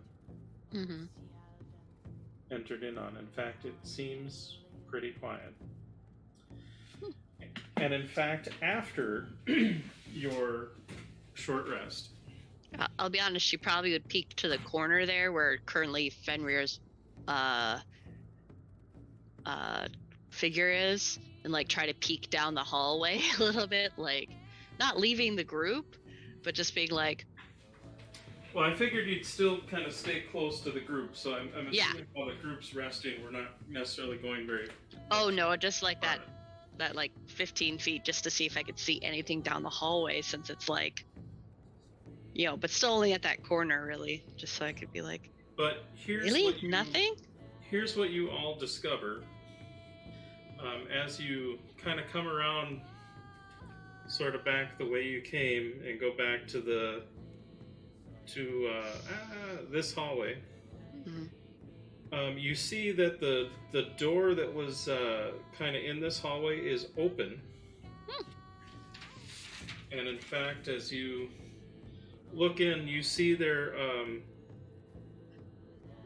is a squeaky, a bed and some personal effects, or a couple of beds and some personal effects, and some chairs and whatnot, and a chest, which you can't really see. Actually, you know what? Screw it, we're just going to do this. Hey, bed! So, but you see the room is empty, and it looks like it was kind of quickly sort of ransacked, as it were. You continue up to the stairs and come to a landing and then there is like another staircase that goes down, and you see this whole area here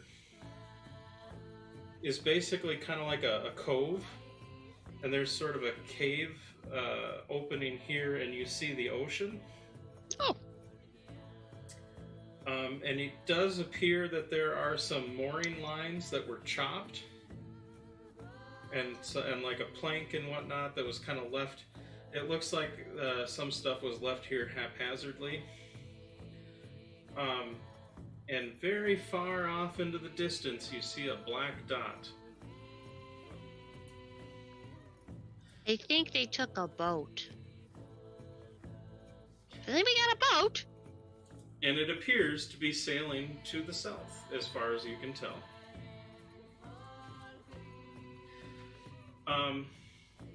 Is that toward Embrace? In the bedroom area, there is some items which, because it looks like they kind of left in haste. Ekru's equipment and whatnot is there. But you search, and basically the rest of the compound is now currently empty. Does Tink find like anything that would indicate that his friend was here? Go ahead and make a. So everyone can go ahead and, as they're searching around, go ahead and make a investigation roll. 16 for Tink. Okay. 19 for Sral. Okay. Nat 1 for Foylan. Oof. 30-20 for Kai. Okay. 21 for Ludema. All right. So you do.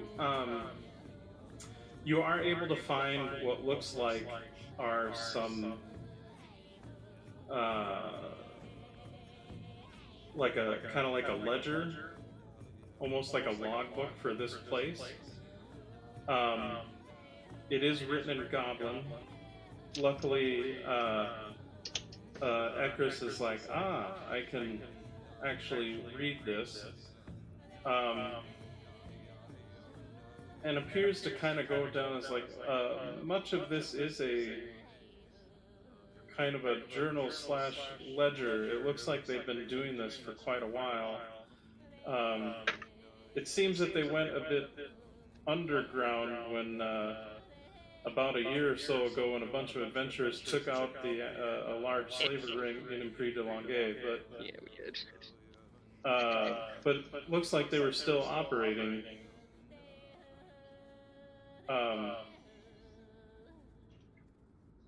And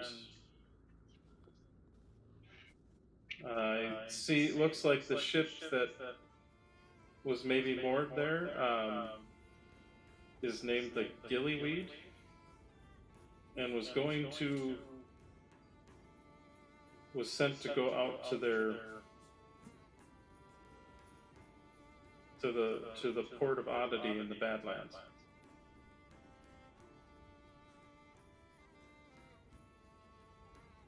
I fear that must have been where the other prisoners must have been taken.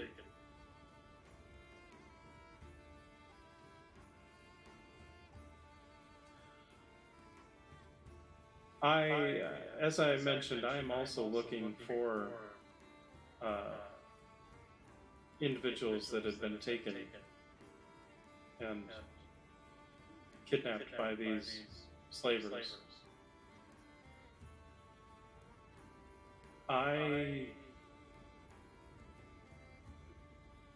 We have this book. I would like to pursue this. It sounded like you all were also dealing with maybe saving people or dealing with the slavers as well. Is that correct? Not We're all specifically. missing people. Not specifically, but I am more than happy to help.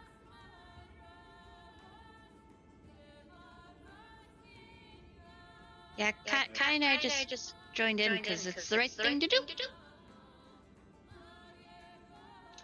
And Fenrir will come because of ear scritches. I promise lots of years. And he gives sort of a disgruntled growl. I'm not wrong. And he gives this slightly indignant growl, but you see he just stands there as Sorrel starts scritching his ears, and he doesn't stop Sorrel from doing so. Does he allow Udama to hug him? Because Udama really wants to hug the puppy.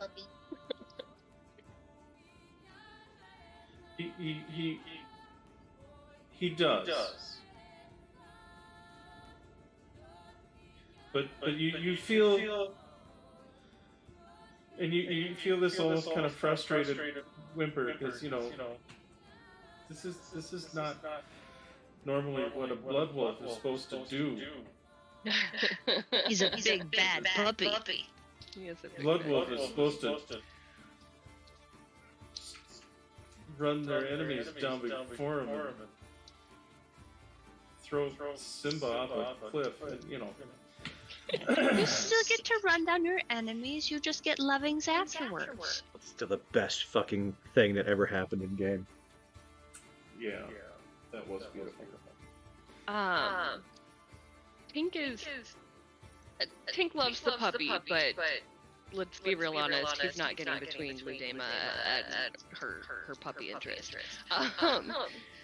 Tink is gonna kind of go to Ekris, who I'm assuming still has the ledger, and kind of like point at the different lines that are in the ledger.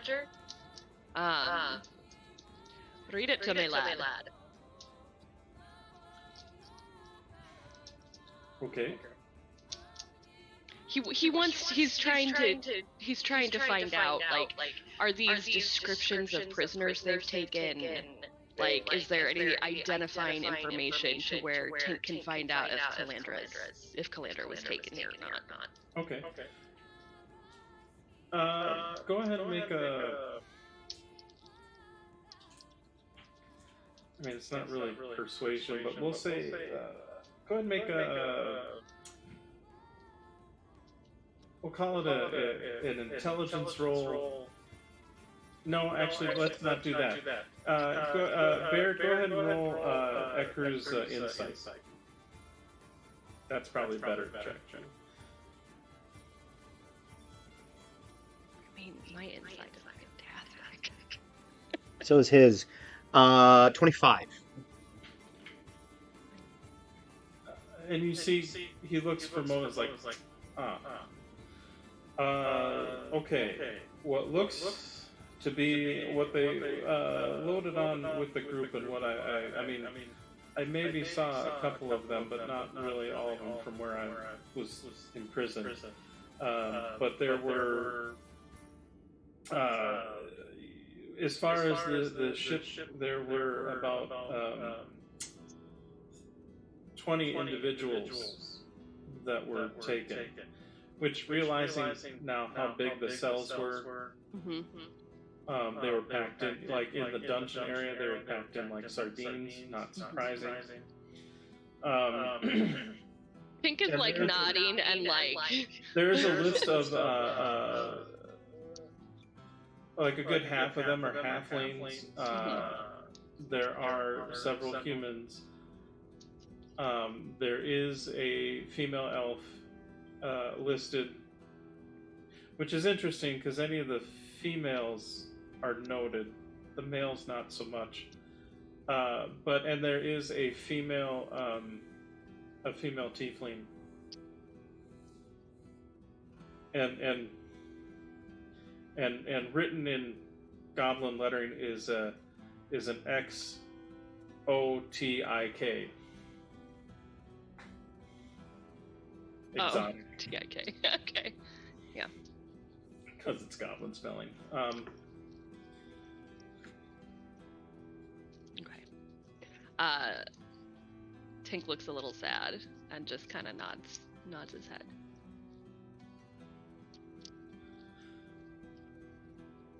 So with that, you again, this facility is cleared of anything. You guys are able to search through and find some stuff, and we'll deal with that. I can deal with that in a moment. But effectively, the dungeon has been cleared out. And as you guys kind of figure out what your next steps are going to be, this is probably a good time as any to take a short break. Sounds good. There. And so we will do that, and we'll be back in. We'll 10 try minutes? to aim for maybe like 10 minutes or so. Cool. Knowing us, it might sneak a little longer than that, but we'll try. We'll All try. right. We'll try. We'll be back in 10, friends.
Okay. For heaven's sakes. Good to go.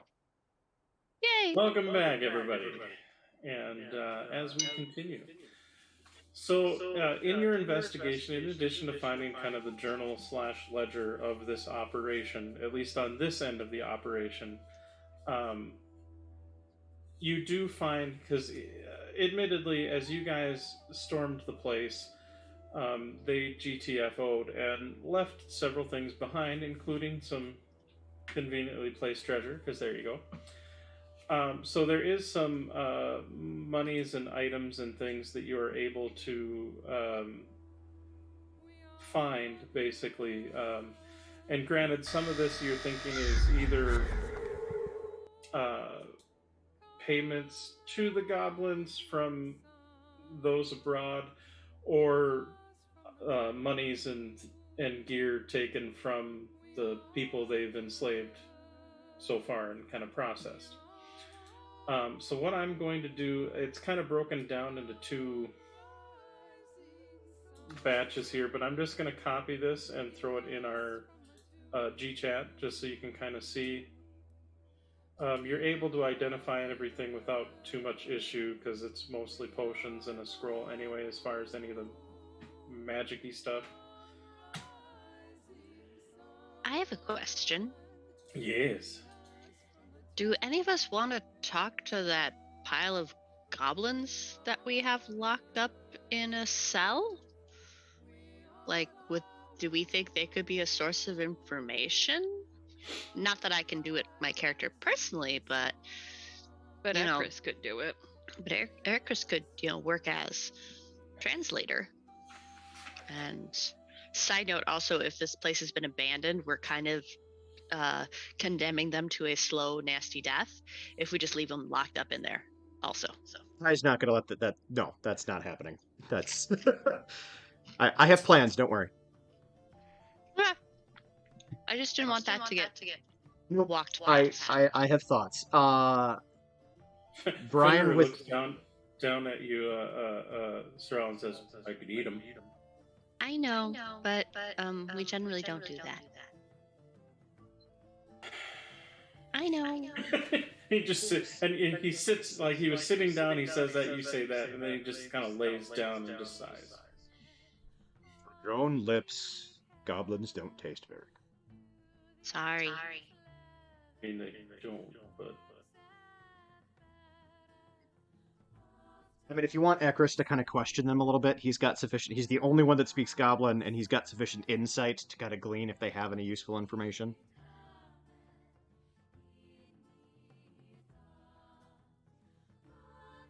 Yes. That's kind of up to Bryan, because if it were me, I'd hand wave it a little bit, because I don't like the double talk, especially in a language that none of us speak. Ekris tries to, but after the betrayal, they tend not to say much, and have kind of a nihilistic sort of acceptance of their probably very short-lived currently existence, because they fully expect at this point. I mean, they're goblins. Most people tend to see them as eek, kill it. So they're pretty used to that as being the status quo.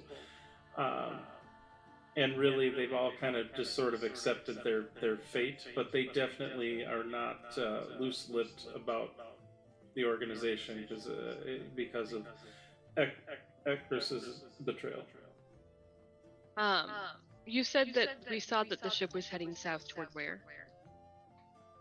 It was a dot on the horizon, like. Oh, you said a name. But in the ledger, it did talk about a delivery to the port of Oddity.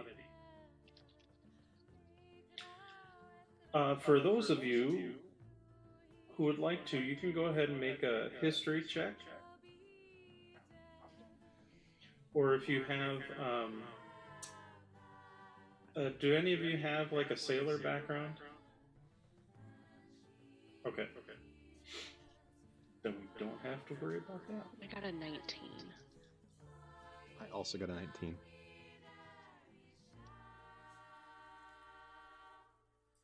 Udama got a 15 on a history check. I got 10. Here's what little you are able to sort of piece together. So, admittedly, the Badlands is a continent to the far south. It is in a large, it's a fairly large, extensive continent that is that even covers portions of the South Pole of the world. But there's very little known about it, just because it's like us knowing about Siberia. We've heard things, but we don't know the actual extent of the wilderness and the chaos and whatever. But you know, it's very much the sort of, I don't know, call it cultural biases towards it, is that it's an untamed. It is literally an untamed wilderness that's either full of savages and is also a haven for scoundrels and thieves and murderers and whatever. A wretched hive of scum and villainy. A wretched hive of scum and villainy. And who got a 20? No 20s, but Kai and Tink both got a 19. Okay. For Kai and Tink, the name of there are several ports, because there's no nation by any means in the Badlands, but there's probably a scattering of city-states for those that are able to organize some form of government. Here or there, although they're probably few and far between, but Oddity sort of sticks out as, and again, this is only mostly rumor and conjecture, but as a sort of a free port that anyone is allowed to enter. Definitely, very Tortuga-esque vibes. but as far as the and by no means a safe place, but probably the safest port of call as far as a place to go. But that's really all you have, because for most people on Solanel, they don't really leave Solanel. Right, unless you're a sailor or have business on another continent, and definitely, yeah. I mean, most of the tales you hear about the Badlands are the folly of some merchant prince going, "I will begin a business there," and then never hear from that person again, or worse yet, their ghost comes back to warn. There's even like a play about one merchant prince that goes there and their ghost comes back to warn their family, don't send the rest of the group, like, it's horrible, like, it was a dumb play anyway, it didn't do very well, but you know, most of it's rumor and conjecture, other than knowing that it's a dangerous place. It's a kind of a horrible place.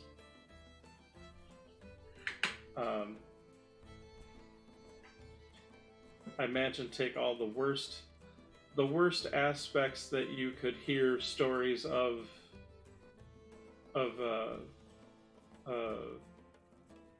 yeah, anyway. Some areas have jungle, further south it's a tundra, you know, because it kind of sports the bottom. Parts of it do stick out well past the bottom edge of the world. It's kind of like if you took Asia and then put it on the South Pole. So, I mean, it still sticks up.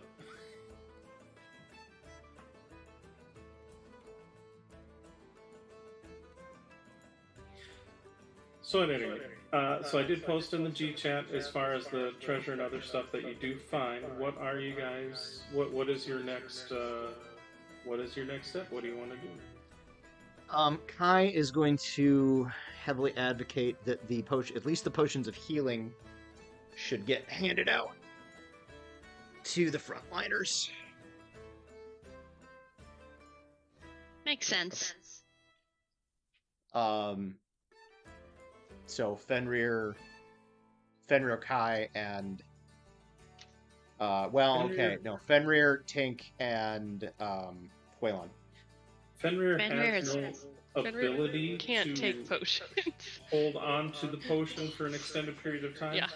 How about Kai, Huelon, and Tink? And they can like pour one in his mouth or something. So Fenrir has a racial trait called no hands.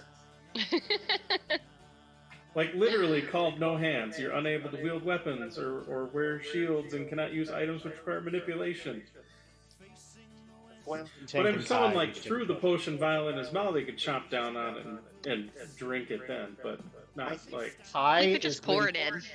I think Kai is going to sneak Saral the potion of fire breath and inform her that at some point when it is necessary, that should go into Fenrir, because that would be great. I see no way in which that could end poorly for I everybody love it. involved. I love it. Note to self. Set up a con where you need to have a hellhound. Alright, anyway. Here for it. I'm assuming after you guys... Well, and I guess... so you aren't able to really get anything out from the goblins. What do you decide to do with them? Kai is going to gather them up, and he's going to probably bind them with rope. Okay.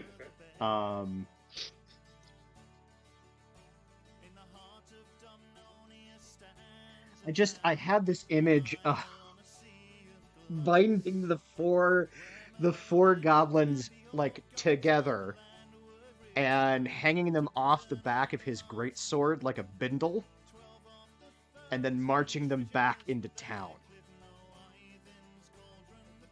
Okay. So we're gonna go with that. Tink will, in his way, eventually get to the point that he thinks that they should hire a ship.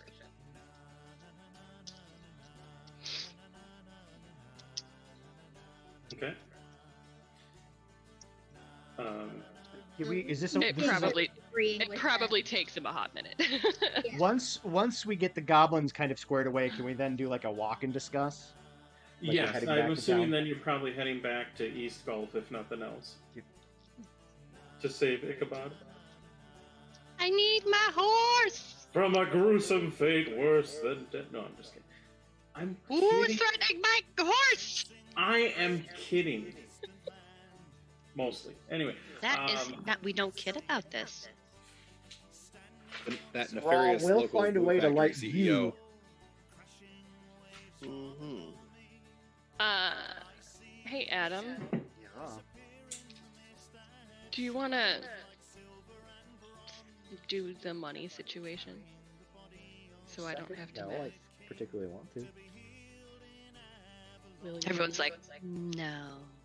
I will eventually, but I'm not going to do it right this Well, moment. and there are some artsy-fartsy items on there. I'm just saying, you don't, depending on whether or not you actually want to sell them all or not. But I'm not, it's your guys' stuff. By the way, I've already put the potion of fire breath on my Okay. character sheet. I will, if Fuelan and Kai are taking one of the potions of healing, I will take that off the list. Yes. Yeah, potion of healing is the only thing on the list that Foylan would really find useful, so rest is up for grabs. The steel ring engraved with dragon runes. It's like a ring you wear in your hands. Yes. Swarl doesn't care what it does or if it does anything. She's taken that because she likes rings and things. It's not a magic item. It's Cool. It's just it's jewelry. You know. Cool. I'm looking at the leather armor, the leather armor tooled with floral vines. Okay. Anybody opposed to Ludema equipping that? Mm-mm. Go for it.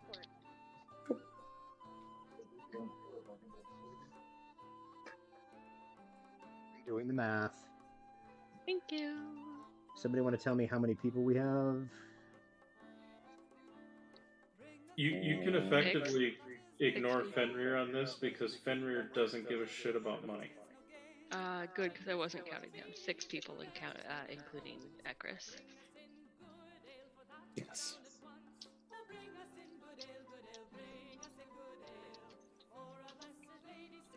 And I kind of would assume that anything other than, like, any of the art objects that haven't been spoken for, we would just sell. Sure. Probably the gems, too. Oh, I missed the gems. Oh, shit. Alright, I have to do this again because I did this wrong. What just happened? I don't know. What did I you don't know, but I can hear you. Well, that's good. Sorry, no, I'm adding the ring Mm. to my sheet, and I have to add a custom item thing, and I messed it up somehow. Somehow didn't add it, but the screen disappeared. On principle, Well, I refuse to sell the diamond. Yeah, That's don't sell fair. that.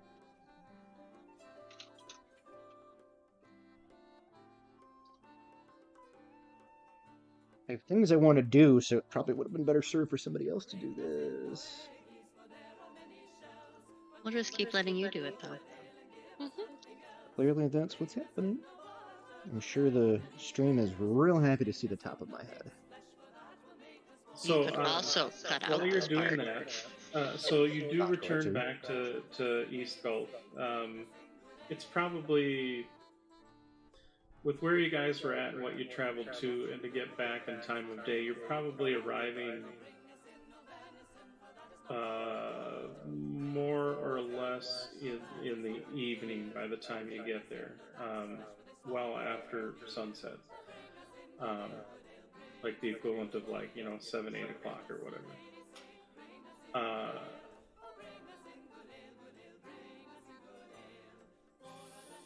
Fenrir doesn't necessarily want to go in the town.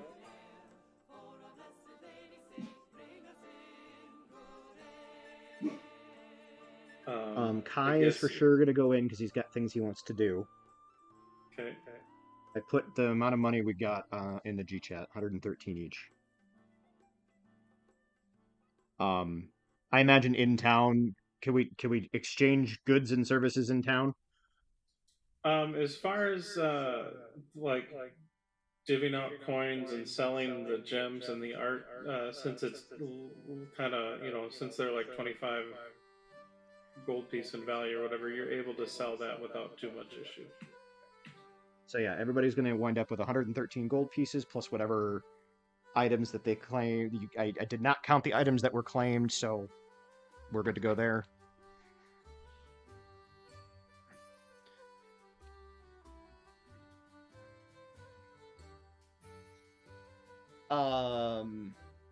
So yeah, Kai for sure is going to go into town with the goblins. Okay. I think we'll go in town as well. Kind of like looking at Ludema to make sure that she's coming. Because she's her buddy. She's his buddy. Yes, I'm definitely coming. Okay.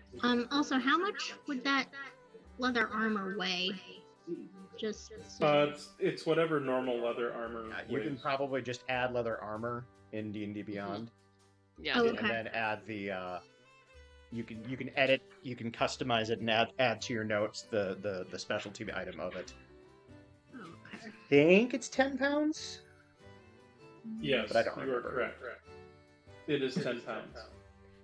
See, I know that shit, but I can't remember what I did last Tuesday. I mean, that feels appropriate, though. Mm-hmm. I did something. Oh, last Tuesday was your birthday. You slept.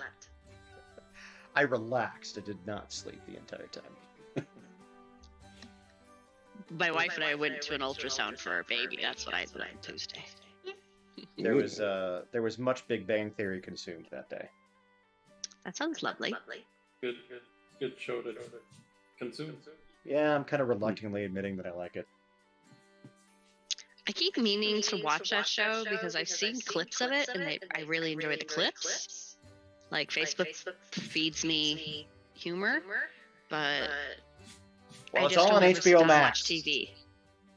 It's all on HBO said Max, that. so you can go ham. Yep. I don't have that. Honestly, it was the only reason that I signed up for when it was still CBS All Access, and then I found out they didn't have access to it, and I was like, screw that, and I canceled my. That's fair. So I guess once in town, Kai is gonna turn the quartet of goblins over to what's her face, the woman that kind of was nominally in charge that we interacted with. Yeah, her name is Yana. She's the tanner. Right. So he's gonna turn the goblins over to the tanner and request, extend the full extent. Give them the full extent of the law, but don't kill them simply because they're goblins. Is kind of his shtick. And she looks at you and is like, well, you can hand them to the constable, but they probably don't have good chances as far as that's concerned, but I mean, it's better than starving to death in a cell, which was the other option. So sure, we can hand them off to the constable. That's not a because they do have like a sheriff. So yeah, she kind of helps steer you to point them out. Though. Is there a courier service in town?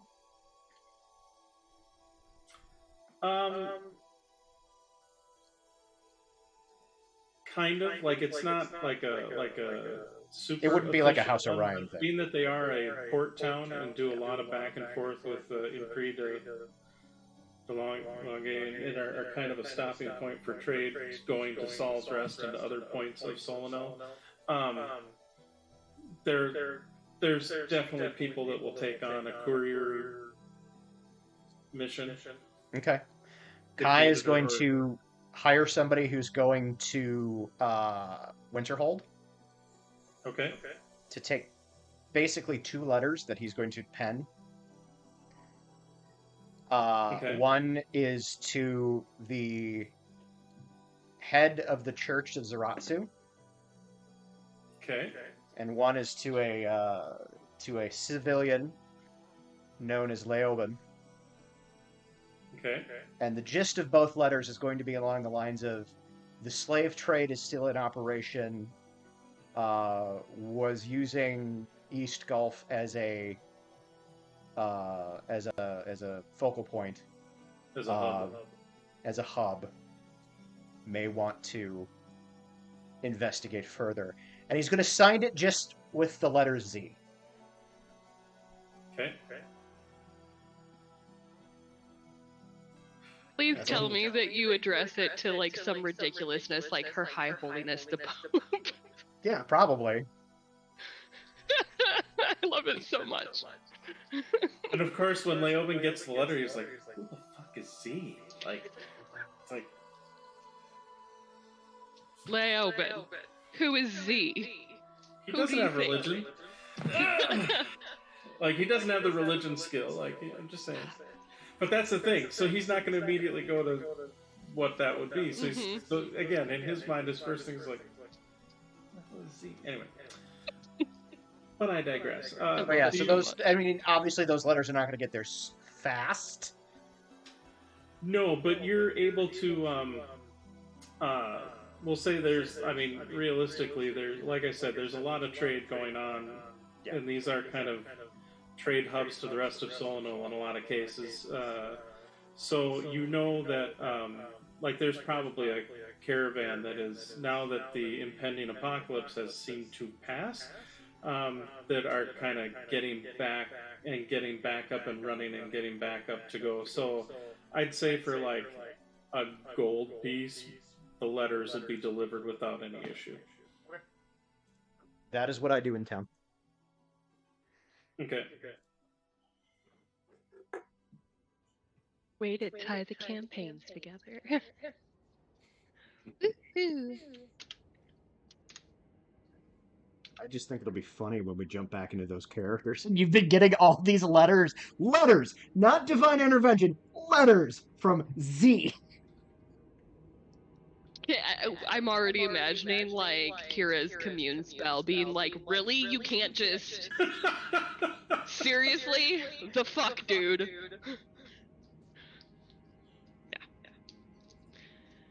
Yeah. Fine. It's fine. It's fine. It's fine. With that being said, you know that a lot of the ships and vessels out of this port tend to be a little bit on the smaller side because they primarily kind of either fishing vessels that fish the neighboring waters, or they kind of go back and forth to Impri. You know, as far as the bigger sailing vessels to take you to places like the Badlands or other continents, that you'd probably have to go to Impri to get on some of the bigger ships as far as that goes.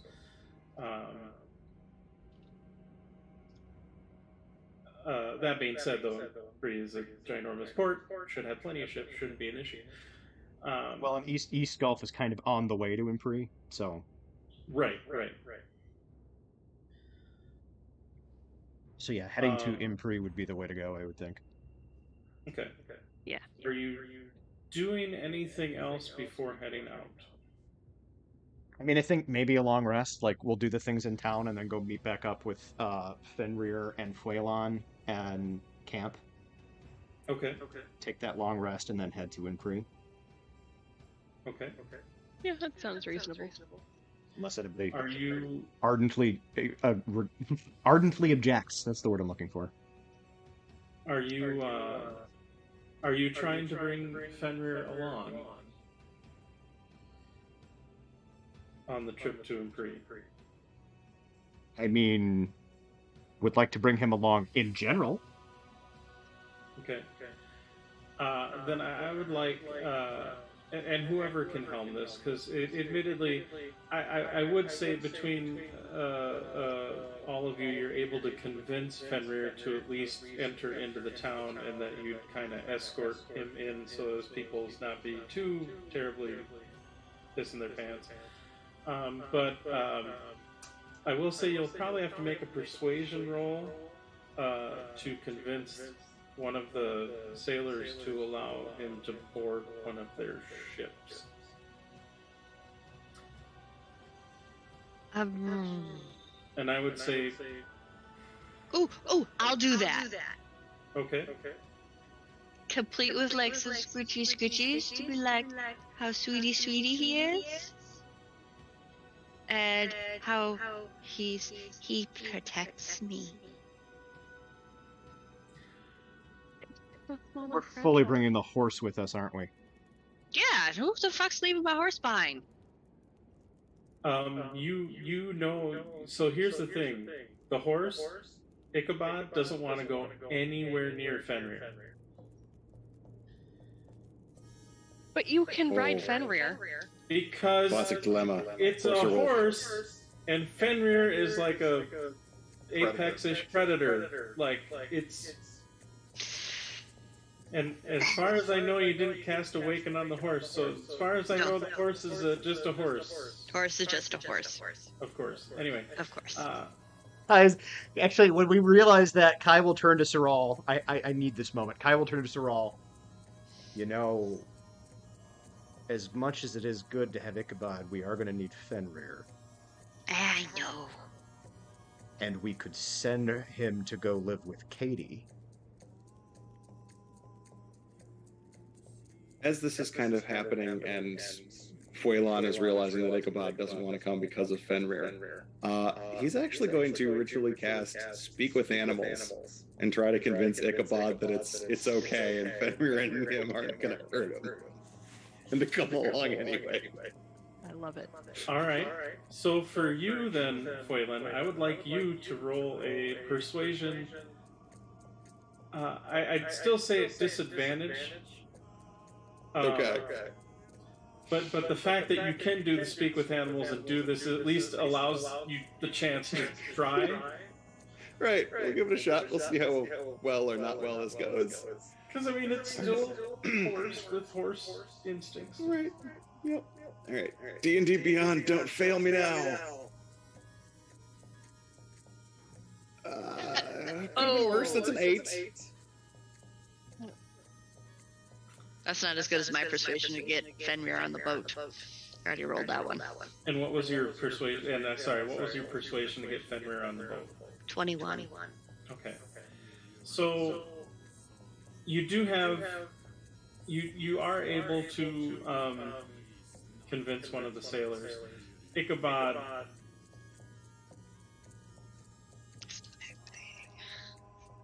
I also have Speak with Animals. Ichabod, so I could try. There you go. Do you want to also use Speak with Animals? Yeah, I'll try it. So, doing that, and assuming you're aiding Fuelon, what was your higher of the two rolls there? What was your first roll then? The higher of the two would have been a total of 14. Okay. I will say then with the 14, because we'll say Ludema kind of offsets the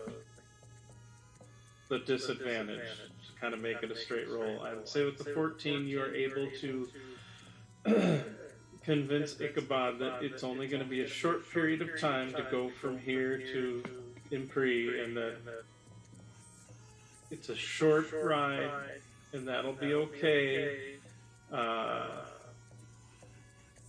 Ichabod's not happy at all and is very skittish. And you also kind of convince Ichabod that Ichabod will be on the far side of the boat from the ginormous wolf creature. But you are able to convince him. Now, uh-oh. I think we lost a phoenix. Yeah, they just went poof. Oh, They're repoofing. Phoenix. Yay, we are back. Sorry, my internet cut out. Did I cut out right as you were saying that with Ludema's help, something about Ichabod? they are able to convince Ichabod to get on the boat to Impri, to Longat. See, Ichabod's a reasonable horse. I guess in the time that you are in your downtime, taking the long rest and whatnot, did you also tell the town about what had happened? Yes. I mean, they saw you walk in with some goblins. Yeah, I went as part of that. I would have filled them in as to what happened. Okay. With that being said, the trip to Impri is then kind of their way of saying thanks, so you don't necessarily get charged anything for it in that regard. And so you're able to sail to Impri without any real issue. When you get onto the docks of Impri, there you go. It's a much bigger city. You notice the big swaths of this. Actually, you notice that there are several still smoking plumes from various parts. And several buildings look partially burnt, if not scorched down to to embers. It looks like the impending apocalypse that wasn't did not treat this town or this city nearly as well as East Gulf, which, considering how harrowing some of the events were in East Gulf, is saying something. But it is still a port town. It is still very much a bustling center of trade, and life is kind of continuing to move on, as it were. And admittedly, the kind of the weird weather patterns, because even though, when the nighttime was happening, it was starting to get colder, almost kind of a lot quicker than it should have been for that time of the year. And even down here, you can see signs of like maybe a couple little piles of kind of slushy snow, and like those streets that are not cobbled have a lot more muddy paths that definitely look like they got a lot of rainfall. But all in all, it's still a lot warmer here than it even is in East Gulf. Like, you can definitely tell that there's a bit of a temperature change, both as Mother Nature kind of gets back on the regular cycle and kind of recuperating from, again, the apocalypse that wasn't. And so you do see as your boat kind of moors itself and everybody gets out, there are some city guardsmen that look warily at your group, but they basically just kind of probably look to you, Kai, since you're next to the biggest wolf, you're the biggest person there, and says, "Keep that thing on a short leash." I just smiles. And it's not like threatening or intimidating, like in its own nature. But Sure. he's a big dude, so, take it for what you will. Sure. And he says, "Oh, Fenrir won't cause any problems. He's the bestest boy." Tink kind of reaches over to scritch Fenrir and says, "Yes, I am very sweet." Waylon actually kind of turns at the guard at that comment and, like, growls at him. Still in human form, but, like, dog growls at him. Yeah, and as far as this poor little human guard who isn't getting paid nearly enough is concerned, I'm gonna get away from all that. And so just kind of between the nice and the sweet and the growl, and just kind of, it's like, right, well, be on your way. May your business here be swift. I will then kind of turn to the rest of the group. And then you hear him mutter under their, "Please, God, Zeratsu, let their business be swift." Saral laughs. She cannot help it. She laughs. Kai doesn't exactly laugh, but there's definitely a smirk. But yeah, he'll turn to the rest of the group. We need to find transport to this port oddity in the Badlands.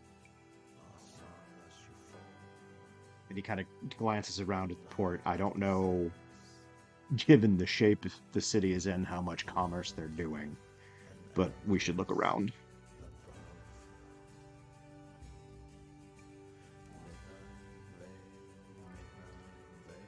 So, what we'll say, it will take a little bit of time, but again, being so probably I'd say about a good 3 hours of wandering around the town. You do eventually find a ship that is heading towards Oddity.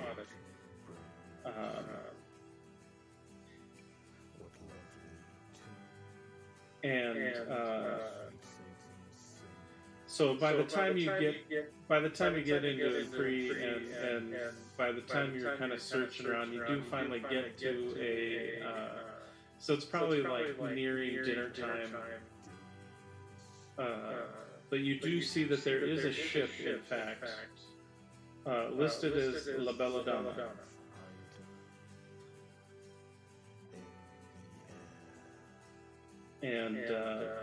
And sure enough, you see it is.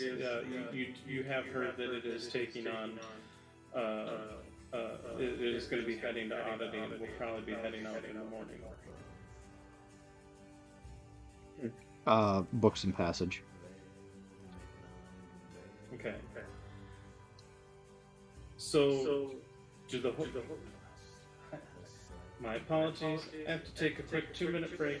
There's a doggo that needs to go outside. Poor rubber puppy. God, I gotta pee. Come on, Dad.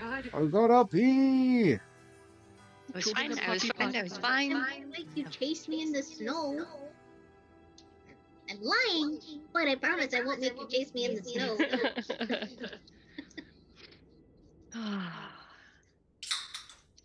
It'll disappear shortly with the weather that's coming this week. Yeah, it's supposed to be real warm this week.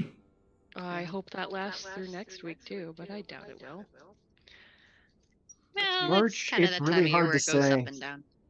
I mean, yesterday it was 61 degrees, and today we have 4 inches of snow and 50-mile-an-hour wind gusts. So, I mean, whoever's challenging Mother Nature that she can't do multiple seasons in a week really needs to stop saying that, because she keeps responding with "hold my beer." No, she's just a pissed off parent who keeps leaving the room and coming back. And one more thing. Yeah, that sounds about right. All right, we gotta go on a boat. Yeah, we gotta. So you do see that there is indeed and you see they are loading loading cargo onto the ship, and you see even loading some. There are even some sailors holding on to some animals, some goats and some chickens and whatnot. And you see there's a gentleman, a human gentleman, probably in their, we'll say, middle age. You know, a little salt and pepper in their beard and hair, but from what you can tell, a very sort of almost a little bit foppish to some extent, but kind of giving commands and ordering around, wearing a kind of a large, like a wide-brimmed black leather hat, adorned with some various bits of jewelry that look very not expensive, very thrift store chic, you could say, if you were to do that. Tink is Costume pieces. But has a few is kind of sitting there giving some orders and sees your group approach and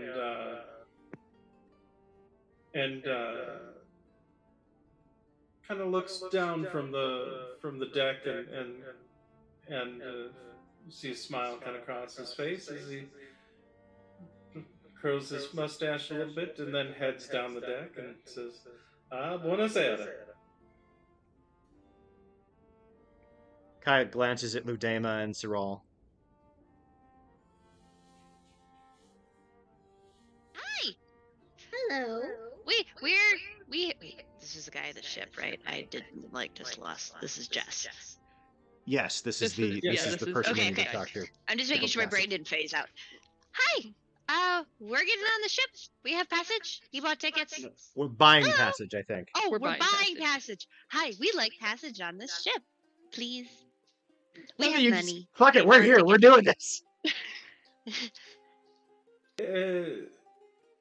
Are all of you coming wanting to come aboard? Yes. Yes. Even the big furry one? Yes. Of course. He's my snuggle buddy. He is the bestest boy. So does that mean you are one of those planty people that like the nature of things? Oh yeah. Bene. That is good, because you'll want to keep your beast under control, lest it eats the crew. We really don't want it to eat the crew. We've had so many complaints. I'm just saying.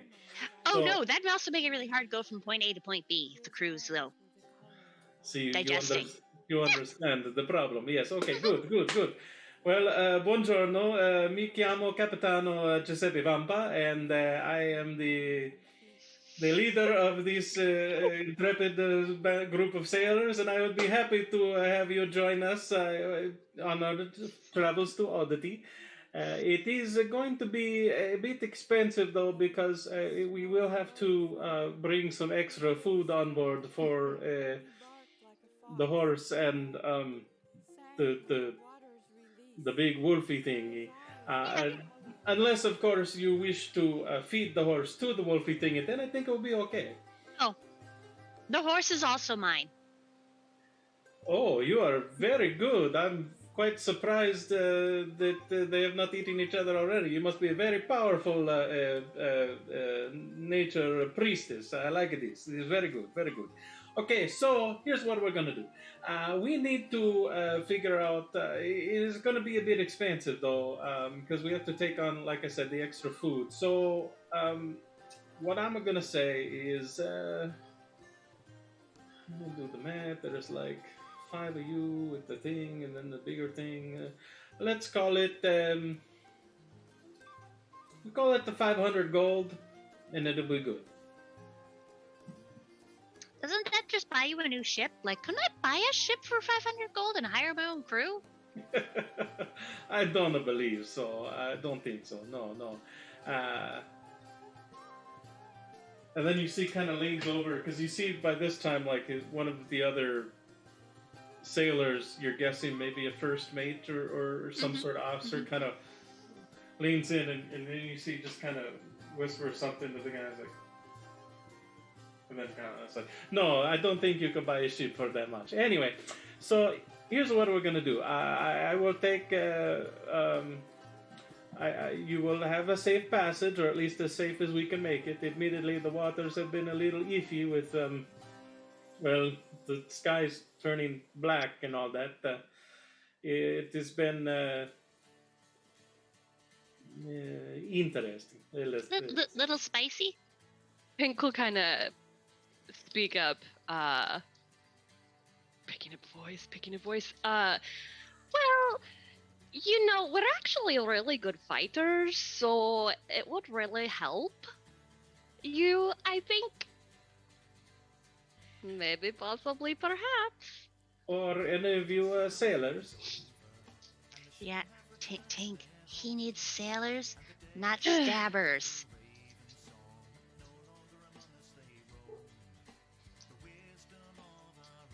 I've pulled a rope before, but it's been a long, long time. I think I helped with a boat a long time ago, but I don't remember. Now, I am quite we will have obviously an to entertainer. keep both your beasts in the hold. You understand it is dangerous to have them out and about, especially one that can eat others. Although maybe the horse gets hungry enough. I don't know. I'm not a horse person. The horse won't eat anybody. The horse is totally fine chilling out in the hold. I need to take him for walks. He can't be in the hold 100% of the time. You've been on a ship before, yes? Yeah. So you know that is not the thing that can happen. Well, I take him walk on boat, like as in he leaves hold, comes up, gets some air, and goes back down. Oh, sweetie, that is beautiful that you think that is a thing that can happen, but not so much. What, do you only get into your hold from the side? Seems like illogical. Well, no, we would lower the creature into the hold and put it in one of the little stably holding areas, like we do. Mm-hmm. But no, animals must stay under the ship unless in their respective areas, especially as I imagine your big furry one that looks so cute, but would most likely scare the crap out of the animals, which may cause a bit of a ruckus. So that's ever more reason why you shouldn't be down in the hold with all the other animals. You just said he was going to scare the other animals by being with the other animals, right? I appreciate you trying to push this, but realistically, it ain't gonna happen, okay?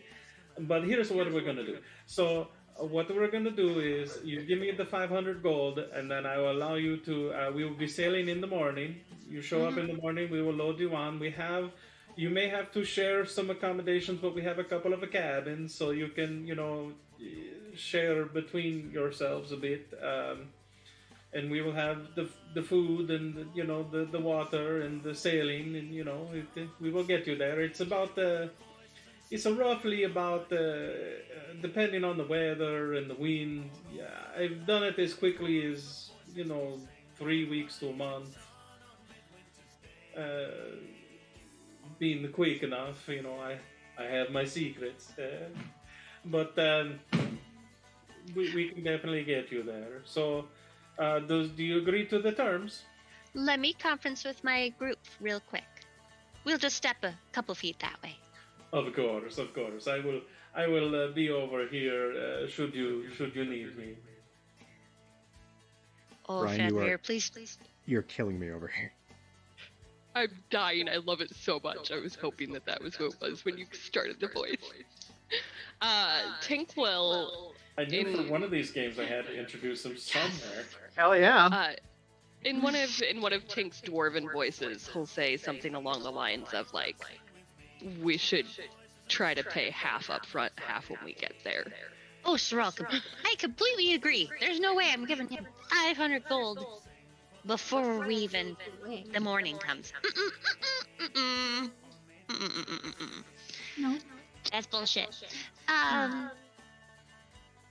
We have the money. Are we okay spending 500? It's like a month-long trip and its passage and all that. Does that seem reasonable to everybody? It's like one of the most expensive places, and we don't even get our own rooms. But I mean, if it's a month-long trip, I didn't realize that it was that long of a trip. If it's a month-long trip, that sounds reasonable.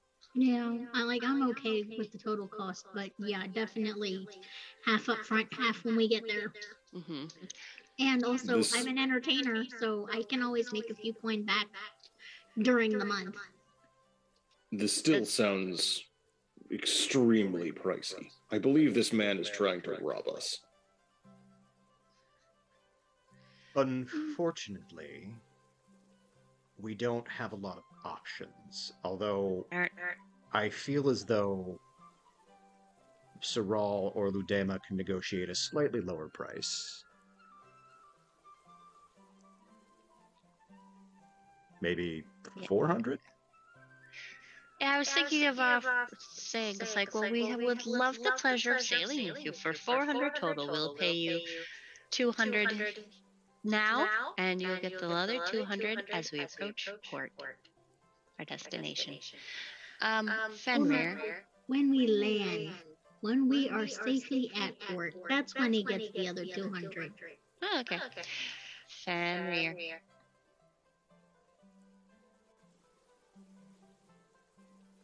I'm trying to get you out of the hole. Are you okay curling up in a cave for a month?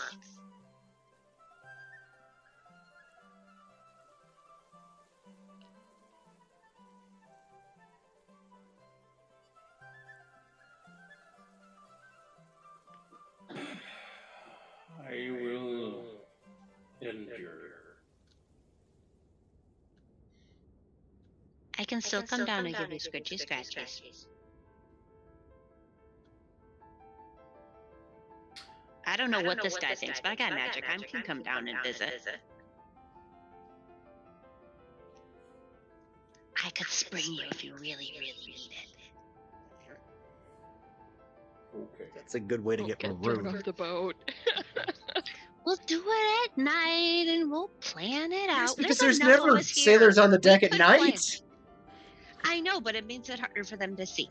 There's enough of us here, we could plan something to get him some fresh freaking air. I would like to I see mean- them try to maroon us. I mean, Oh yeah, you they see, ain't fucking ruin us. you see Fenrir. I mean, Fenrir's unhappy about it, but understands that this is, well, understands that this is what is required because civilization and whatever. But we'll tolerate it. Pink will also mention having seen Captain Giuseppe's very tasteless, gaudy, hideous costume jewelry that Tink does not approve of. Tink will Well, suggest. here's the deal: it's not gaudy costume jewelry, It's just cheap. but it's like it's more. It's not like precious metals so much as it's more like beads, and there is and he's wearing like a series of amulets, but like they're and necklaces, but they're like some are stone beads. There is like a kind of a faded sort of beat up jade amulet with sort of an elephant looking facing on it. There's some of his rings look like they might be more on the rings look probably more like rings, like more like jewelry pieces or whatnot. But his his outfit, he's wearing like a kind of a white tunic that's definitely open up, exposing much of the burly chest. And while it's sweat soaked here and there, it's definitely lived in. But like the sash around his belt still looks like it's a very, I guess, decent make, although it looks a little worn and faded, like it's been worn for a while. You get the sense that it's not that he's necessarily looking shabby, but definitely doesn't go out of his way to look rich either. Put it that way. Tink will mention to Saral again in roundabout ways that I don't feel like dealing with right now. Like, I have a gem worth 10 gold pieces. Like a little fire opal. And he'll suggest that he could make something for the captain, should the captain choose to cut the price down a little bit of our passage. That maybe we offer that as in lieu of like this 100 gold, let me put work and hours into making something for you. Okay. I will throw that his way. And what is it that you're gonna make? I pull out the fire opal, and like I have my jeweler's tools, and one of the tools has like my clan's my clan crafter like stamp on it, and I just kind of point to like necklaces or rings, bracelets, like kind of indicating he can make pretty much whatever the captain wants.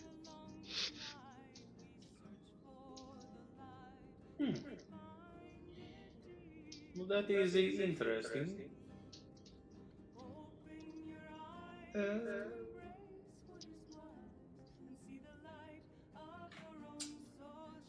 Very well. I will be willing to. I will be willing to negotiate down to, let's call it the 400 and some services rendered. And 200 today, right now, right here, and 200 when you get us to our destination. I think that is agreeable, as long as I know you actually have the gold. I hand him 200 without blinking, just from my purse. Does that convince you, sir? Yes, that will be excellent. So we will be heading out early in the morning. I would say be here, try to be here before sunup if possible.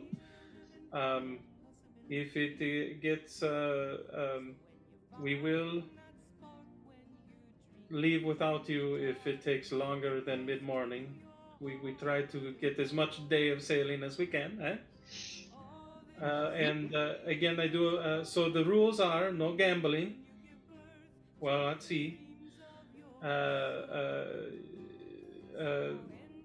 Drinking is usually kept to a bit of a minimum. I mean, if you bring your own stuff, great, but try to keep it within the confines of your cabin. We do not want the drunks about when we are sailing. Tripping hazards. Well, among other things. Give them an inch, they will take a sheep. Anyway, and then we would ask that, while you can be upon decks, however you are, but do ask to kind of stay out of the way of the crew as they do their duties. And otherwise, we will get you to Oddity as quickly as we are able to. All right. We will see you tomorrow morning. Bright and early. Bene. And that is wonderful. And we will get the hold ready for your beasts. Thank you. Have a good evening. I hop on my horse. And you, as he goes up the plank, you hear him just kind of singing a tune pretty well, in fact, as he's kind of happily, jauntily making some money. Mm-hmm. Tink will go try to find any additional jewelry making supplies that he might need. Okay. If you want, I would say, if you want to set some money aside as you purchasing jewelry materials. Mm-hmm. If you want, yeah. you can just put some money aside as Okay. jewelry materials, and that should be fine. Because you're in Impri, even with the kind of damage that a lot of the city is in, you're still able to find damn near anything you're looking for to purchase. Especially any, non-magic trade goods, that kind of stuff. You can find it. There's not an issue of finding it. Okay, cool. I think I'm gonna do the same thing for my glass blowing, since I have glass blower's tools. Okay. Now, admittedly, with glass blowing, the only It has to be in open air because of the heat and you have to have a heat source hot enough. yeah. It's really hot. Yeah. So that one might be a little bit harder as far as trying to transport it onto the ship. Mm-hmm. Because I mean, finding like glass rods or whatever or the equivalent of ingots of glass to work with, for lack of a better term, because I don't know the term because I'm not a glass blower, but you can find that. That's not a problem. But you're just realize your ability to maybe do anything with that on board the ship will probably be somewhat limited. Okay. Yeah, glass shards are very easy to come by. Absolutely. Yep. With that, I'm assuming if there's nothing, any other purchases or whatever that you want to make. I get treats that I'm gonna save for Fenrir and for Ichabod. Non-perishables. They have to live in non-perishables that I can find. Like, I'm gonna find a really fucking good bone. Like, that's as big as like my fucking torso. That's fair. And wholesale dinosaur bone. Probably like a thigh bone of a cow or something. Yeah, because he's gonna be freaking bored. Yeah. And I don't want him eating anything he's not supposed to. That's fair. So go ahead. Waylon sees that, kind of pauses, and then he goes and buys one himself. Yes. Okay. Sorry, Waylon, you're not my puppy. Not that Fenrir is my puppy. He's his own person, but, you know. You're not my puppy. I didn't know to buy things for you. I once again just You're had not this. my puppy. Got it. Sorry, Waylon. You're not I my just puppy. had this image of using dancing lights as like a laser pointer, and having a giant Fenrir like chasing it around the ship. And that's how the ship capsized. That's how we all die. I don't give it to Fenrir right away. Sure. He gets it like after the first week of not killing anybody. So we're gonna say then, go ahead and spend. Do you want to get like a handful of bones, or just one, or? Well, I only get one of the really big ones, Okay. and then I get a few more like just nice-sized ones. Fair But enough. the only one of the really giant ones. I is going to invest in a fairly sizable like side of cow Okay. just for the first night. Okay. For Fenrir, So not say for him. we'll say your animal and meat purchases. We'll call that realistically between the two of you. If you want to call that a gold, that you're probably fine. Yeah. It shouldn't be. They're not really expensive items. I got it. In fact, at one point, You got it? Oh, good, because I just took the 200 off of my money to pay for the passage. So if you could pay for the bones, that Problem. one gold would be cool. I mean, realistically, when you go to like a butcher's and be like, "Can I get some big thigh bones?" and they're like, "Sure," and then you're like, "Can I get a few more?" and they're like, "You doing a lot of broth or something?" Like they're kind of. I need Like they 17 sell 'em, thigh but they're, bones like, and that the half of a amount cow. the amount and size and quantity makes them just be like, "You got a big fucking cauldron? Like, what? How much soup are you making, lady? Like, like." But they, Thank you. and they're kind of impressed at your ability to carry all this, considering you're smaller in stature. But I mean, you know. I'm with. I'm using. I use That's Kai. true. I use With Kai and some Kai, mage that's, I hand. guess, not a. Yeah, actually, they'll hand like the kind of like burlap sack of bones, start to hand it to you, and then look at you for a second, and then just hand it over to Kyle. Cheryl just goes. You're able to rest for the evening, so we'll call it, if you want, for the group of you with stabling and all the other stuff, let's call it 3 gold for the group, just to make things roundabout. I'll take that one too. That's pretty easy. Thank you.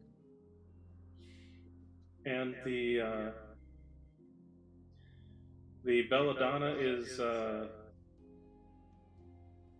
is there and ready to go in the morning, and you see they've got a rope with like a kind of a couple of loops on one end, kind of run up into the rigging, and they're like, all right, it's probably going to be quicker to do the horse first. You see this kind of like this dwarven crew member is kind of looking at the direwolf and looking at the horse, and it's got the rigging. It's like, yeah, definitely the horse first. And you see they proceed to kind of get the horse tied up, and sure enough, and then you see there's like a crew of like probably 10 or 12 of them that are heaving to and like lifting up the horse and then kind of bringing it down into the hole, and get it settled. And then you see the dwarf kind of like, good job, boys, good job, and then just kind of is holding onto the rope and looks down at the rope, and then looks at Fenrir and just kind of... I will actually, before he does that, I will turn to Fenrir. Do you want the harness, or do you want me to carry you? And you see Fenrir kind of gives you sort of a growl, and then as the guy's going down the plank, Fenrir just kind of leaps over the guy onto the deck, causing everyone to kind of like, whoa, and pull back on this wave, and then just kind of huffs and then kind of climbs down, drops down into the hole. And you see, Amazing! and you see all the sailors are kind of like in sitting there in shock, and you see the captain's like, ah, bueno, that worked much better than I expected. Wonderful. You are a master of your craft. Please, come aboard. Yeah, as we walk past the dwarven guy with the harness, Kaya's just gonna kind of pat him on the back. It's like, you dodged one, and he'll go down to the hold and hand Fenrir his cow. Okay. Oh, Tank is resisting being snarky at the dwarf. It's fine. We don't want to get off on the wrong foot with the crew. You have to be there for a month. Let's not piss off the crew. That's fair. That's fair.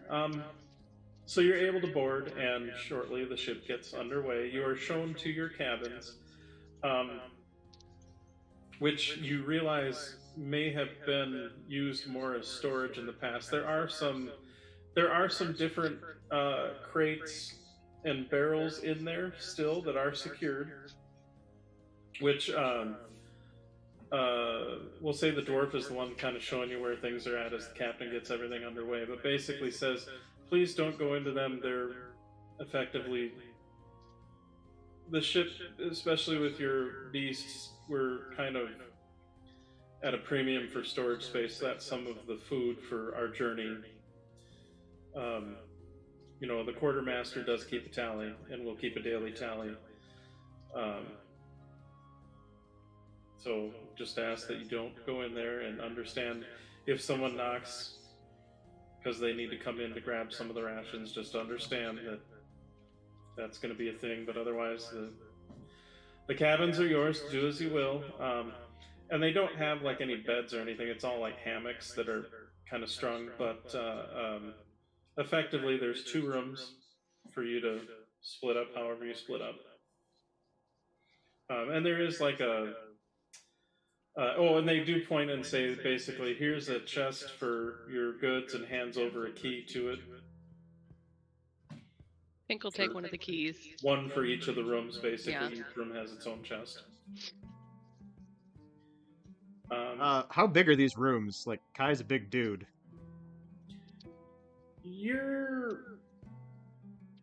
It's not comfortable, but you're able to, you realize if you won't be able to necessarily sleep in one of the hammocks so much as,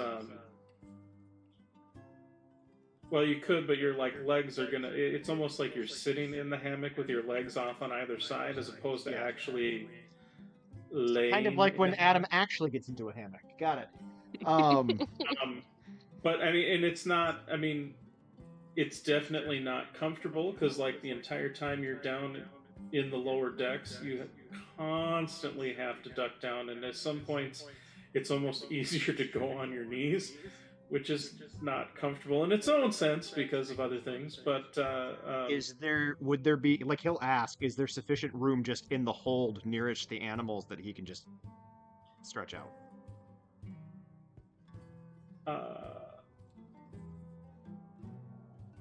Not really. That is more where you get the kind of the sense that there's like that's kind of the only other semi open area in the below decks is the kind of the crew quarters, and they don't typically allow passengers to be there for the safety of the passengers and the crew, but mostly the passengers. But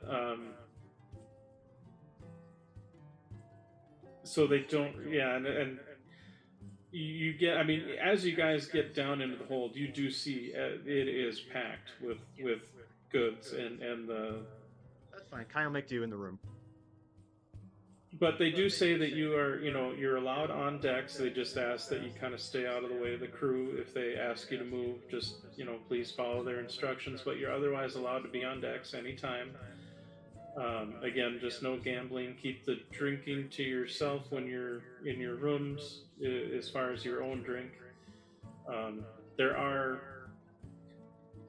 some allotments allowed to the crew, like they portion out certain amounts as kind of a morale thing, but it's not, like it's not enough to get drunk off of by any means. It's as far as that goes.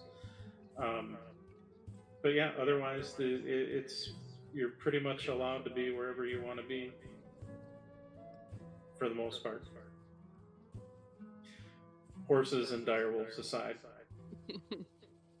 So Fuelon is going to spend most of the daytime in whatever quarters he ends up in his wolf form, just kind of chilling or pacing a little bit.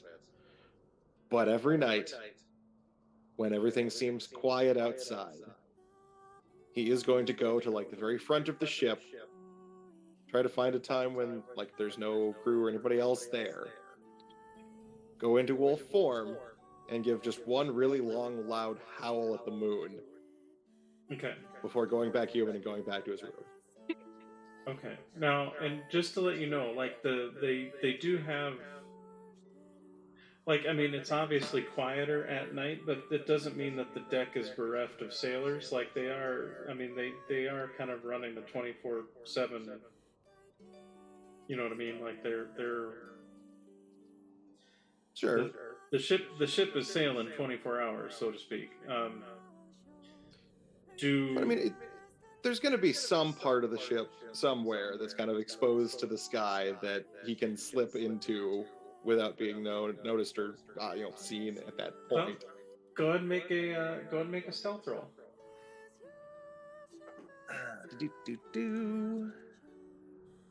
18. Okay. You're able to fit it in every now and then.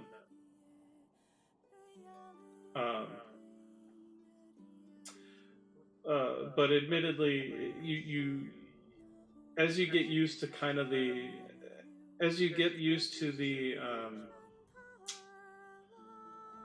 brain farting, god damn it, the routine aboard the ship, you can then kind of figure out the times that sort of work, and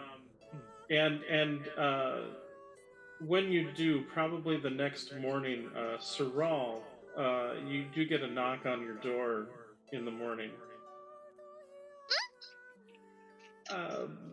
Buongiorno, little one. Can I speak with you for a moment? Oh, of course. What's up? I do. I would like to ask for a bit of a request, as you are a very powerful nature priestess, as you are with your beasts.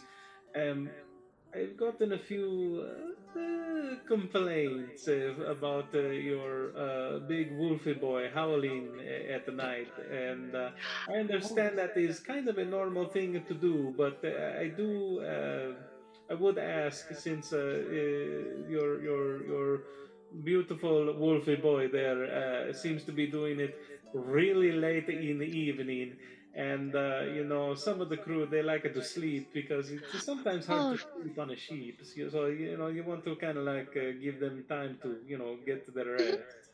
Is there a better time to do it then? Like just after dusk, before everyone's gone to sleep? Is that a better get that out, get that energy, helps really keep them calm and a better passenger for overall?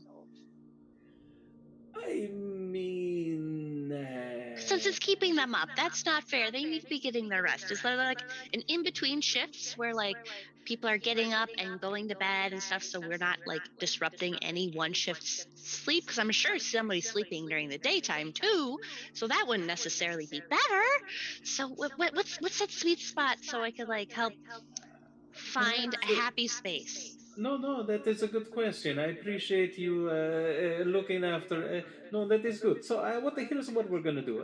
What I'm thinking is, perhaps maybe when we are doing our crew changeover a little bit, maybe like at the dinner time, or perhaps maybe one of the meal times when the group is eating their meals, maybe something like that.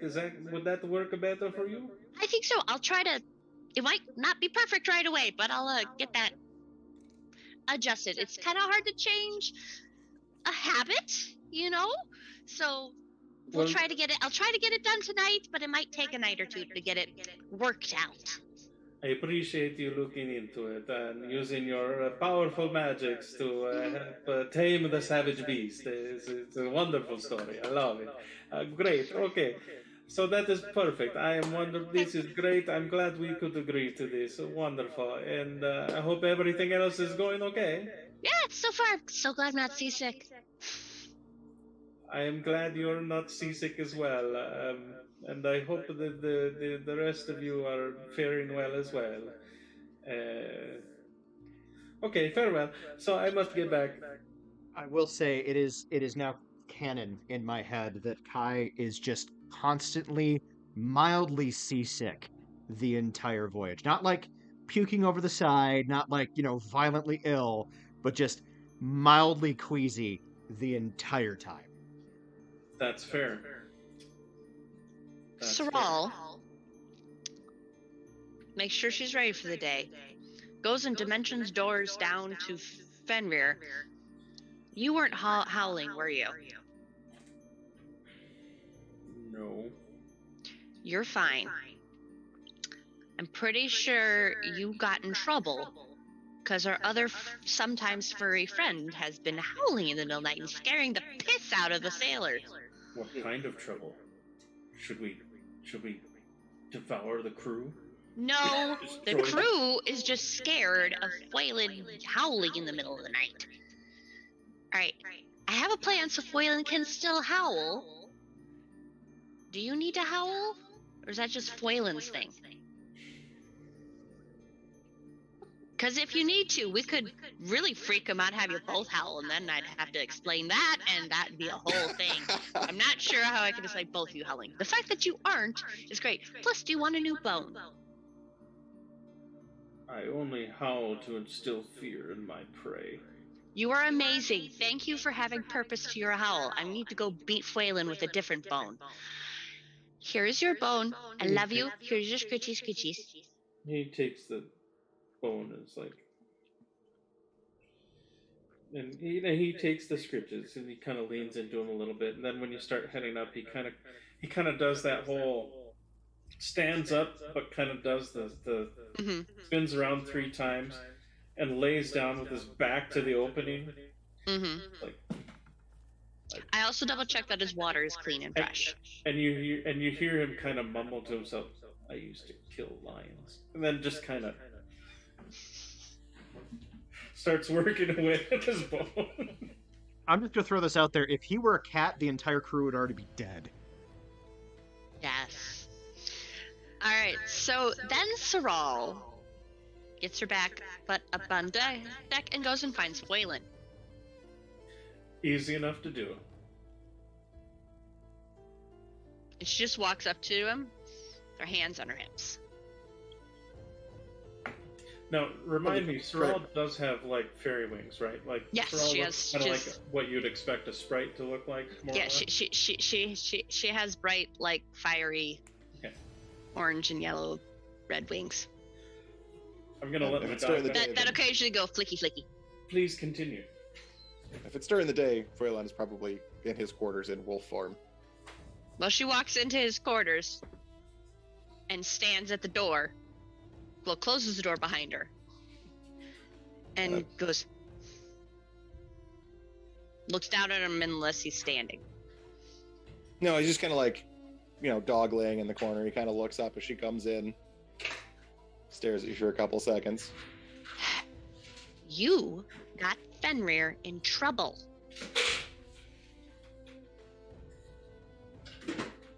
Don't cute head tilty me. You got him in trouble. Your need to howl scared the piss out of the frickin' crew and meant the captain knocked on my door in the morning to tell me how I need to help my wolf not scare the piss out of him. Now, you're welcome very much. I still have a plan for you to get your howliness out. I worked with the captain. You have a howl time. You have to howl when the crew is all awake so you don't disrupt their sleep while they're eating their group meal. Capiche? Phelan kind of stands up and from his curl up and shifts back to human form. Do they eat their group meal when the moon is up? You do know the moon could be randomly up at noon. It isn't just a nighttime thing. They do it at the same time every day at twilight. I'm making that shit up, but twilight I assumed was just kind of like when it would be-ish. That's fair, because I realize as you're saying this, Bear, how many moons are there? Yeah, I'm like, how many moons do we have? We're making this shit up, and I don't know. You should probably know this. What's the moon cycle? Is it only at night? Is it like Earth, where it's up and down? Are there multiple moons, so this really shouldn't be a problem? Let's make this fun. I just realized I was muted. Bryan, roll me a die 6. Are we rolling for the number of moons? Well, please tell me there's like 5 moons, because I'm ready for this. I got a 2. No! 2 moons. Yeah. I was gonna be like, if there are 5, I'd be like, of course the moon is up! There's 5 of them! They're always up! But there's only 2, so I don't know the rotation. Yeah, it's not Eberron that has like 12 of them in his... There's 12. So let's go with this. There's one kind of very large, bright moon that is associated with Lunatara. And that is also the one that would be most closely associated with lycanthropy. And then there's a smaller kind of dark moon that only reflects light back at the planet on certain times of the year. And it's kind of like this mysterious satellite around the planet. Probably doesn't reflect light very much, or most of the time it's only seen when the bigger moon sort of eclipses. Yeah, it eclipses, and it's at a closer orbit, so it actually crosses the path of the larger moon periodically, making kind of like a giant eye staring down at you. Oh, great. Because that's not creepy. Okay. Oh, I thought and- this was a happy, wonderful realm, not a creepy nightmare realm. I mean, considering the apocalypse that almost happened, I would say that that's patently untrue. The apocalypse now. we prevented, thank you very We much. said Yeah. almost happened. Seems to be what our game groups do. Prevent apocalypses. But yeah, so there are 2 moons that, and all of that shit that I just made up. Yay! All right. Great. All right. Oh, as long as we're doing setting exposition, it's also probably worth noting that since Fuelon has been just kind of chilling in wolf form, he is not currently wearing his fuck pants. Oh and no, he does I know not seem to realize this. Oh, she knows he's naked. I assumed he was naked. Well, because she's still glaring at him. She is still Just pissed wanted off. to give everybody that mental image. And of course, Sorala is just eye level with stuff, so that's great. She's 3'2". Just a little above it. He's a big Well, to be man. honest, He's when not like like Quaylen's 6 big, foot but he's a 3 big and 6 man. foot 4. Oh, okay, never mind. like if It's just kind of Quaylen's right there. sitting in wolf form, it's probably eye level with you. Good point. Okay. Anyway, Phelan, okay, it's just... I'm sorry. In order to keep Fenrir from getting kicked off the boat, we have to not disrupt the sleep of the sailors that are keeping the boat sailing in the correct direction. That means you need to find balance with your howl needs. I do not think they would be able to kick Fenrir off the ship if their sleep has been regularly disrupted. This is not a challenge!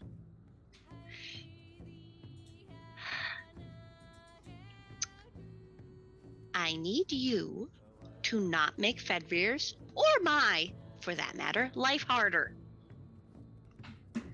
I need you to please howl at the designated times. Now, I gave you a couple day leeway. You can still howl at the wrong time tonight. Just kind of do it a little earlier so it looks like I'm fixing it. So long as the moon is in the sky. I will draw you a moon. And here are your pants. Hmm? You're naked, honey. You're naked. Right. I gotta. Were you born on. fuzzy, or was this like something done unto you?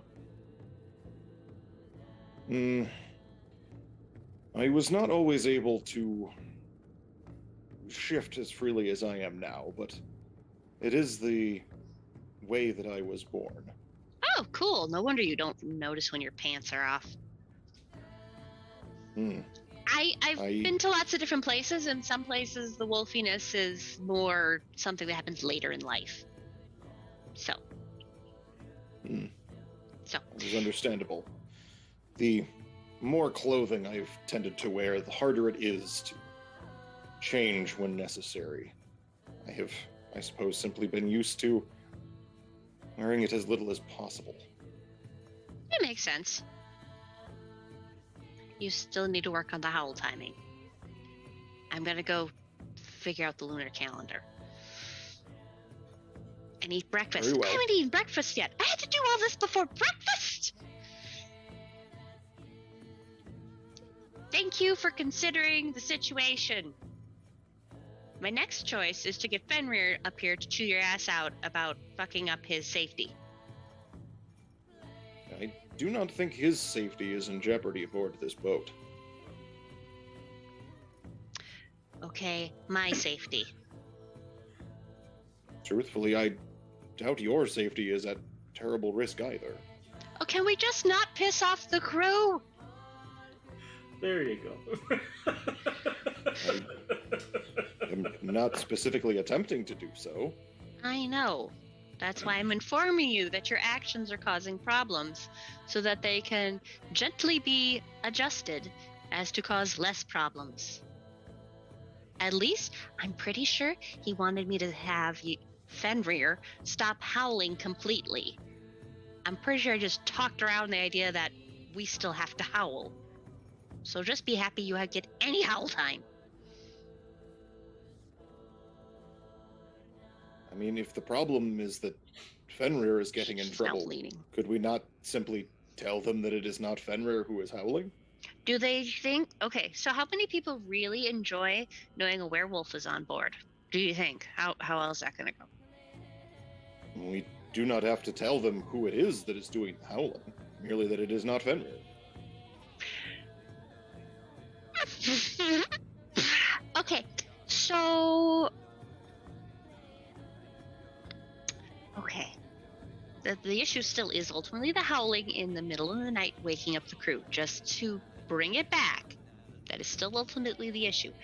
That is the issue for the crew, yes. But Who unless is they know sailing the that it is one ship? of us who is howling, that is their problem, not I'm ours. dying of amusement that Saral is the voice of reason. Mama Saral, yeah, that's. Thrall doesn't do reason a lot. She's just like, I live in the world of chaos, and I'm trying to fix things to not be chaotic. This is wrong. I mean, You have to. Kai is Okay, probably I have about. a hybrid, and Phelan is just verbalizing some of the freaking expressions that my wolf hybrid would give me when I would give him instructions and training. Like, holy crap, I feel Saral's pain. Well, like, the only reason Saral cares at all is because ultimately she's good, and she cares about her friends and her people. And right now, the people she cares most about in this group are Kai and Fenrir. And Fenrir was villainized for something Phelan did. So she's trying to fix it, even though she don't care, honestly, if Phelan howls. Yeah. But she just doesn't want problems on the boat, because we still got, like, 3 weeks left to be on the damn boat. So yes, Saral is trying to do this. So to move on, We got this. I feel you've been solidly chastised by Saral. I think Saral needs to go have breakfast, because we're just talking in circles now, because she's gonna bang her head against the wall soon. So your next, so the first few days as you get settled in seem to go fairly uneventfully, and for those that aren't necessarily seasick or nauseous, it's actually a fairly pleasant sail.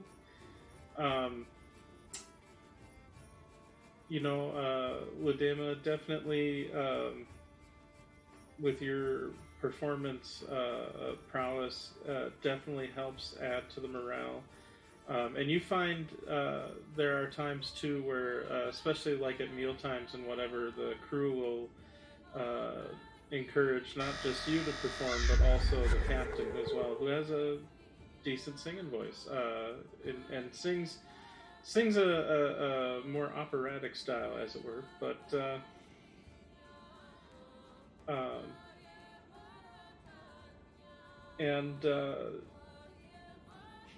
for the most part, the few times that you are able to negotiate howl time seems to work okay.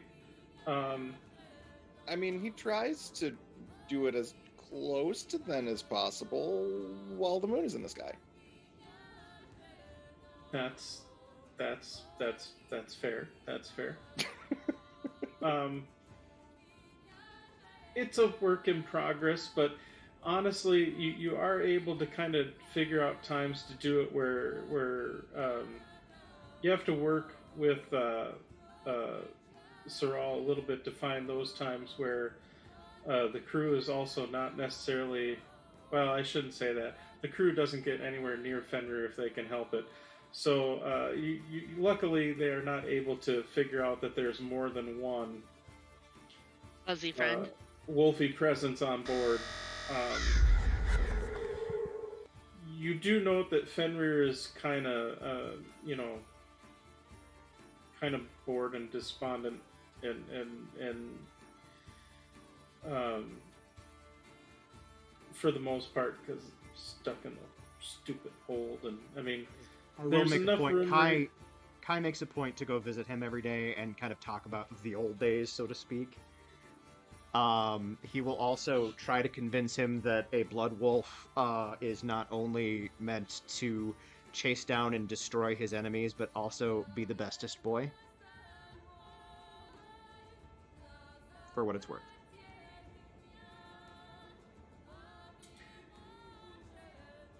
And I mean, he He hears what you have to say. Thrall comes down and snuggles and chats with him, and Sure. occasionally falls asleep. Fair enough. Tink would have, or pretty early on, been working with the captain to figure out what sort of jewelry piece the captain wants, and then we'll work a little at it every day.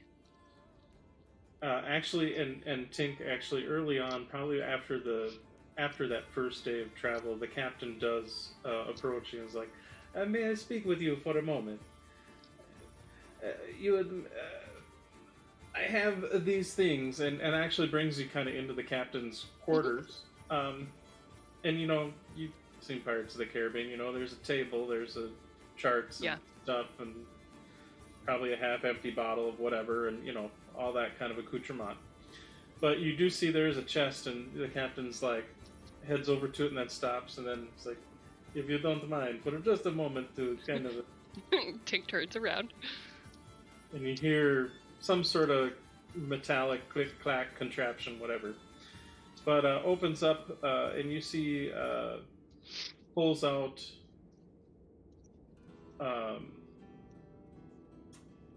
looks like actually does look like a couple of fairly decent-sized gems. It's like, "Ooh. I would like one of these, perhaps, to be put upon in a ring-like fashion. I find rings work very well because they're very hard to lose, compared to some other things. We sailors, we typically try to wear our fortunes upon us as best we can until we can, go boozing and... I'm sorry, until we go appreciate the wonders and beauties of the port." Anyway, so I would like perhaps maybe 2 rings? Aye, lad. Oh, that is... I admit, I'm a little surprised. I figured for one of your stature to be more of a tenor, but okay. So and proceeds to hand over 2 gems for the purpose of, again, making the rings. And is like, "Do you have the other beats to make the thing work?" Aye, lad, I have what I need. Excellent. Bueno. So then if you... I would suggest perhaps making sure to work on it in your quarters. My crew is good, but, we don't want to give them... we don't want to lure them into the temptations. You know what I mean, right? Okay. Bene. Wonderful. Well, I'm glad we could come to reasonable terms on this. Wonderful. This is great. And then proceeds to kind of escort you out of the captain's place.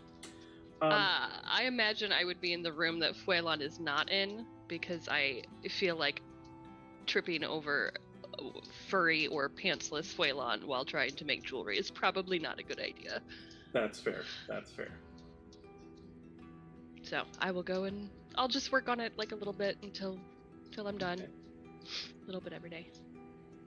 So as we're kind of getting closer to wrapping up here, you all survived the craziness that was the Slavers' Caverns there, and so as we finish off here, you will be able to raise yourself up to level 6. As we kind of finish off here, one last thing. So I'd say maybe about 3 weeks in, there is a point where, unfortunately, just due to weather being what it is, you hit a set of kind of doldrums, so for a couple of days you're just kind of stuck.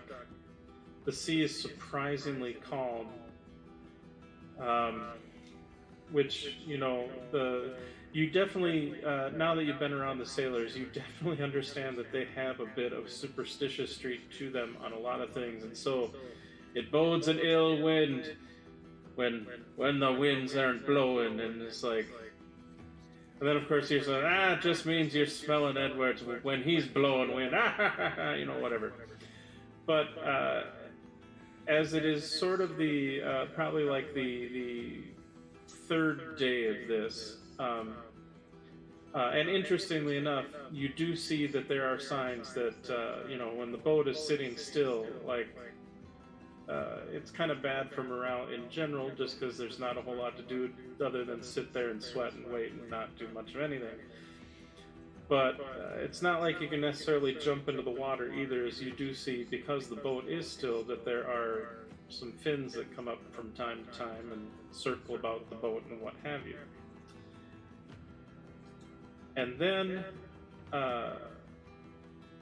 probably about mid-morning, after you've had breakfast and, you've maybe probably played a few songs or whatnot to try and help out the morale, which does help for a bit.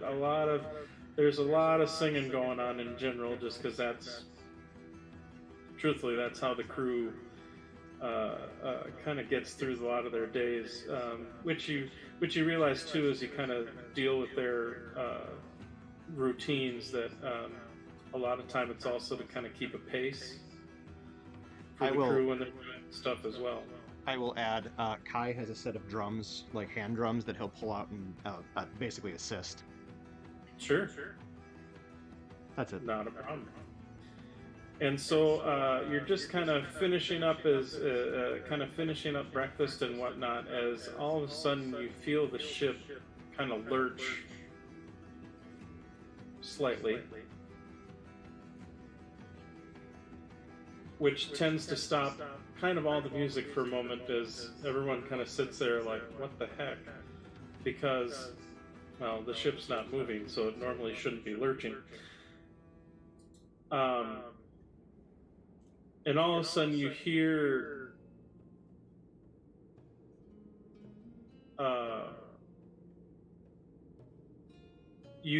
a scream come from the other side of the deck, as you see what looks like one of these sharks may have leapt out of the water at first, but then the shark seems to kind of but manages to latch on and bite into one of the sailors, and you see blood kind of going everywhere as it just kind of tears in. But what's even more shocking is the fact that the shark doesn't seem to you normally expect, even if a shark was ballsy enough to and got enough speed to try to get up to the deck, which is still a good 10-15 feet above the water line, even as laden as this ship is, the fact that this shark not only bit the sailor, but seems to be sort of almost like hovering there for a moment, it's kind of like your brain is trying to process, how is this even possible? And then you see another shark bite down on the railing next to it, as you realize that what you mistook for a shark is indeed something even more horrific. And I'll share this in the G chat so you guys can look at it right away, but Bear, feel free to share that on the screen. Is it a Sharknado? That's where I was going. Oh, Jesus fucking Christ. Why? Oh, God. That's not a thing! That is 100% a thing. It's for arms. Beautiful! That is not a thing! As you see this horrible monstrosity starts pulling itself up onto the deck, and that's where we'll leave it for today. So we enjoy and want to thank everybody for joining us today. We hope you had a good Bryan! I'm so happy right now. We hope you have a great time. I don't know exactly when we'll be getting together for the next piece or whatnot, but when we do, you'll see the party fight what can only be described, because it's actually how it's described, as an undead shark and bear. It's not a thing! Oh, It's it is a better. thing. I It just is put it up on totally the a thing. stream. That's oh my god. I'm so happy. I'm leaving this up so we can use it next time. So thank you all for joining us, and definitely keep an Wow. eye on. Yeah, keep an eye on socials. Keep an eye on the stream. Whenever I go live and drop these, there will be a notification on my Discord. There will be notifications going forward. There will be notifications on my various socials. I sucked at that yesterday, but not today. Not going forward. So. And then before we go to Kit, if you want to go ahead and give a shout out for your stuff as well. Oh, yeah, sure. So I'm Kit. I am the Seven Tail Fox. I stream as Seven Tail Fox Tale on Twitch. We stream a number of different things. I've got a couple of games that I have been going through and still need to finish up the story for, like Tales of Arise, Pokemon Legends Arceus. We've just recently started streaming some Sea of Thieves, and they have the new update, so I'm super excited about that. You can expect to see more of that in the future. But we look for games that have good stories or games where we can create our own fun stories. So feel free to drop on by, come visit, talk with us, hang out, and share a story. We'd love to have you. Wonderful. And then, of course, Find all my Chronically Witchy podcast wherever you get your favorite podcasts. That too. Yes. Indeed. Any other ones to shout out? I'm realizing as I haven't actually gotten my stream up yet, so that's fair. It'll happen at some point. At some point, Goop Wicked is coming back. Yes. Not 100% sure when that's going to be, but it will be coming back. The Parade of Twos. Yes. Cavalcade of Twos. So All right, so thank you, definitely- everybody. Yeah. We will see you next time.